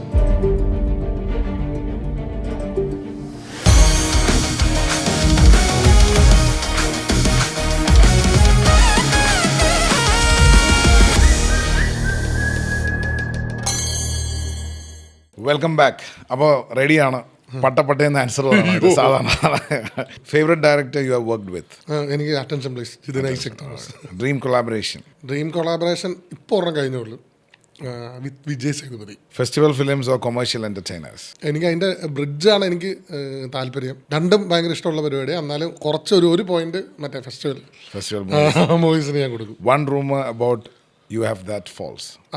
അങ്ങനെ എനിക്കങ്ങനെ റൂമർ ഉണ്ടാവുന്ന ഒരു ലെവലിലേക്ക് ആയിട്ടില്ല. കുറച്ചുകൂടെ മൂക്കണം. ഇത് കഴിയുമ്പോൾ റൂമേഴ്സിന്റെ അതെ സത്യം. പ്ലീസ് ചാത്തന്മാർ ഇദ്ദേഹത്തിനൊന്ന് കണ്ണുവെക്കണം. ദൈവമേ. Theatre or OTT? Theatre. One word that defines your journey. Don't be serious. Don't be serious. Don't be serious. Thank you so much. That was very nice of you. Yes. Future plans again? Future plans ഇത് തന്നെ. ഞാനിപ്പം ഭയങ്കര ഞാൻ നേരത്തെ പറഞ്ഞല്ലോ, നമ്മൾ ഈ ഒരു സാധനം പ്രൂവ് ചെയ്ത് കാണിക്കണം, നമ്മളത് ആ സ്പേസിലേക്ക് പോകണം എന്നൊക്കെയുള്ള രീതിയിൽ ഞാനങ്ങനെ, കാരണം അറ്റൻഷൻ പ്ലീസ് കഴിഞ്ഞപ്പോൾ എനിക്ക് ഈ ഹ്യൂമർ പരിപാടികൾ ഭയങ്കരമായിട്ട് കുറഞ്ഞായിരുന്നു. കാരണം അങ്ങനെ ഒരു ക്യാരക്ടറായിരുന്നു അത്. അപ്പം ഞാൻ പല ഡയറക്ടേഴ്സിൻ്റെ അടുത്തൊക്കെ ചാൻസ് ചോദിച്ച് വിളിക്കുമ്പം എല്ലാവരും പറയും, നീ ഇനി കോമഡി ഒന്നും ചെയ്യണ്ട, നീ കുറച്ച് പേരെ മാറ്റി പിടിക്കുന്നതല്ലേ. ഇപ്പം കുറേ നാളായിട്ട് അറ്റൻഷൻ പ്ലീസ് കഴിഞ്ഞിട്ട് ഈ മാറ്റി പിടിക്കാൻ വേണ്ടി ഞാൻ നടക്കരുത്. അപ്പോൾ ഒരു പ്രോപ്പർ മാറ്റിപ്പിടിക്കലിലേക്ക് എനിക്ക് നല്ല റോളുകളൊന്നും വന്നില്ല. അപ്പോൾ എനിക്ക് വളരെ റീസെൻ്റ്ലിയാണ് തമിഴിൽ നിന്ന് നല്ലൊരു അവസരം വരെയും. അതിപ്പോൾ ഞാൻ നേരത്തെ പറഞ്ഞ പോലെ മറ്റേ വിജയ് സേതുപതിയുടെ കൂടെ ഞാൻ ഇതിലാണ് ഷൈൻ വിത്ത് നല്ലതാണ് അതിനെപ്പറ്റി ആദ്യമായിട്ട് പറയുന്നത്. കാരണം അത് പറയുന്ന ഒരു ലെവലിലേക്ക് എത്തിയിട്ടുണ്ട്. ഷൂട്ട് കഴിഞ്ഞു. അപ്പം അങ്ങനെ ഒരു പരിപാടിയിൽ നിൽക്കുകയാണ്. അപ്പോൾ അതിൻ്റെ ഭയങ്കര എക്സൈറ്റ്മെൻറ്റിലാണ്. അതൊരു വിജയ് സേതുപതി പടമാണ്. പടത്തിൻ്റെ പേര് റിലീസായിട്ടില്ല. അപ്പോൾ അത് ത്രൂ ഔട്ടുണ്ട്. പുള്ളിയുടെ കൂടെ ത്രൂ ഔട്ടുള്ളൊരു ക്യാരക്ടറാണ്. ഭയങ്കര ഇമ്പോർട്ടൻറ്റ് ക്യാരക്ടറാണ്. ബാലാജി തരണീധരൻ എന്ന് പറഞ്ഞിട്ടുള്ള ഡയറക്ടറാണ് ഡയറക്റ്റ് ചെയ്തേക്കുന്നത്. അത് എനിക്ക് തോന്നുന്നു ഇത് കേൾക്കുന്ന ആൾക്കാർക്ക് മനസ്സിലാവും. പുള്ളിയാണ് നടുവിലെ കൊഞ്ചം പക്കത്തെ കാണും എന്ന് പറഞ്ഞിട്ട് തമിഴിൽ ഭയങ്കര സെലിബ്രേറ്റ് ചെയ്തൊരു പടമുണ്ട്. സേതുപതിയുടെ ആദ്യകാല സിനിമകളിലൊന്നാണ്. എനിക്കൊന്ന് ആദ്യത്തെ സിനിമ അതാണ്, പക്ഷെ റിലീസ് ചെയ്ത പിസയാണ് എന്താണ് ഞാൻ മനസ്സിലാക്കിയിരിക്കുന്നത്. അപ്പോൾ നടുവിൽ അതെ നടുവിലെ കൊഞ്ചത്തിൻ്റെ ഡയറക്ടറാണ്. നടുവിലെ കൊഞ്ചം സീതാ കാത്തി എന്നൊക്കെ പറഞ്ഞ പടങ്ങളൊക്കെ ചെയ്ത ഡയറക്ടറുണ്ട്. അപ്പോൾ അതാണ് ഇപ്പോൾ അത് ഭയങ്കര ഇതിൽ കിട്ടിയൊരു ഇതാണ്. അത് ഞാൻ ആഗ്രഹിച്ച പോലെ ഒരു ക്യാരക്ടറാണത്. അത് പുള്ളി എന്നെ കൊണ്ട് അത് ചെയ്യിച്ചെടുപ്പിച്ചതൊക്കെ ആ ജേണിയൊക്കെ എനിക്ക് ഭയങ്കര ഫേവറേറ്റാണ്. ആ പ്രോസസ്സ് എനിക്ക് ഭയങ്കര അതെ. പിന്നെ ഇത് പടം ഇറങ്ങാത്തത് കൊണ്ട് ഞാനത് പുള്ളിയുടെ ഡയറക്ടറിൻ്റെ പേര് ഞാൻ പറയാൻ നിന്നുള്ളൂ. നമ്മളത് ഇറങ്ങിക്കഴിഞ്ഞൊരു ഫുൾഫിൽമെൻ്റ് വരുമ്പോഴാണ് അത് വരട്ടെ എന്നുള്ളൊരു പ്രാർത്ഥനയിലാണ്. അത് പിന്നെ സേതുപതി എന്നുള്ളൊരു പരിപാടി, വിജയ് സേതുപതി എന്നുള്ള പരിപാടി ഞാൻ ഇപ്പോഴും പ്രോസസ്സ് ചെയ്ത് തീർന്നിട്ടില്ല. അതെന്താ സംഭവിച്ചേ എന്നുള്ള ഒരു ഇതിലാണ്, ഒരു ഡംസ്ട്രക്കിൽ നിൽക്കുകയാണ് ഞാൻ. കേരളത്തിൽ പ്രൊമോഷൻ വരുമ്പോൾ ഞങ്ങളെ കൂടെ അതെ തീർച്ചയായും. അത് കുറച്ച് ചെറിയ പടത്തിനെ പറ്റി ഷൂട്ട് നടക്കുന്നതുകൊണ്ട് അവസരം വിഷ്ണു നമുക്ക് വാങ്ങിച്ചു തരണം. അതെ തീർച്ചയായും ചോദിച്ചു വാങ്ങിച്ചിരിക്കും. ഇപ്പോൾ എല്ലാത്തരം സിനിമകൾ കാണുകയും അത് എൻജോയ് ചെയ്യും, കരിയറിനെ സീരിയസ് ആയിട്ട് എടുക്കുകയും വിഷ്ണു ഗോവിന്ദനെ വളരെ സീരിയസ് അല്ലാതെ എടുക്കുകയും ചെയ്യുന്ന ഒരു വ്യക്തിത്വമായിട്ട് ഇത്രയും നേരം സമയം ചെലവഴിക്കാൻ കഴിഞ്ഞത് വളരെ സന്തോഷമുണ്ട്. അങ്ങനെ എന്തെങ്കിലും സിനിമകളുണ്ടോ താങ്കളെ സൂപ്പർ എക്സൈറ്റ് ചെയ്യുന്ന ജോണേഴ്സ് ഉണ്ടോ? പിന്നെ എനിക്ക് ത്രില്ലർ ജോണേഴ്സ് ഭയങ്കര എക്സൈറ്റിംഗ് ആയിട്ടുള്ള ഒരു പരിപാടി. അത് എനിക്കല്ല, അത് സിനിമ ഇഷ്ടപ്പെടുന്ന എല്ലാവർക്കും. കാരണം ത്രില്ലേഴ്സിൻ്റെ അതാണല്ലോ ഏറ്റവും കൂടുതൽ ഹുക്കിംഗ് ഫാക്ടേഴ്സ്. എനിക്ക് ഏറ്റവും ഇഷ്ടപ്പെട്ട ജോണേഴ്സ് ആൽപച്ചിനോ മൂവീസ് ഭയങ്കരമായിട്ട് തന്നെ ഇൻസ്പയർ ചെയ്യുന്ന. പിന്നെ അതേപോലെ തന്നെ ജോൺ ട്രവോൾട്ടയുടെ മൂവീസും എനിക്ക് ഭയങ്കര ഇഷ്ടമാണ്. ഭയങ്കര പുള്ളിയുടെ ഏറ്റവും ഫ്ലോപ്പും ഉണ്ട്, പുള്ളിയുടെ ഏറ്റവും സൂപ്പർ ഹിറ്റും ഉണ്ട്. അതിൽ നമ്മുടെ ഡോൺ ടു ഒക്കെ എടുത്തേക്കുന്ന സോട്ട് ഫിഷിൻ്റെ ഒരു flavour. Anyway, Thank you so much. Thank you so much. Cinema tests you before it trusts you. Some quit, some complain, some continue quietly. From assisting stories to becoming one, today we didn't just meet an actor, we met persistence. This is Shine with Nalan, where journeys speak louder than fame. Thank you, Vishnu Govind. Thank you for being with me.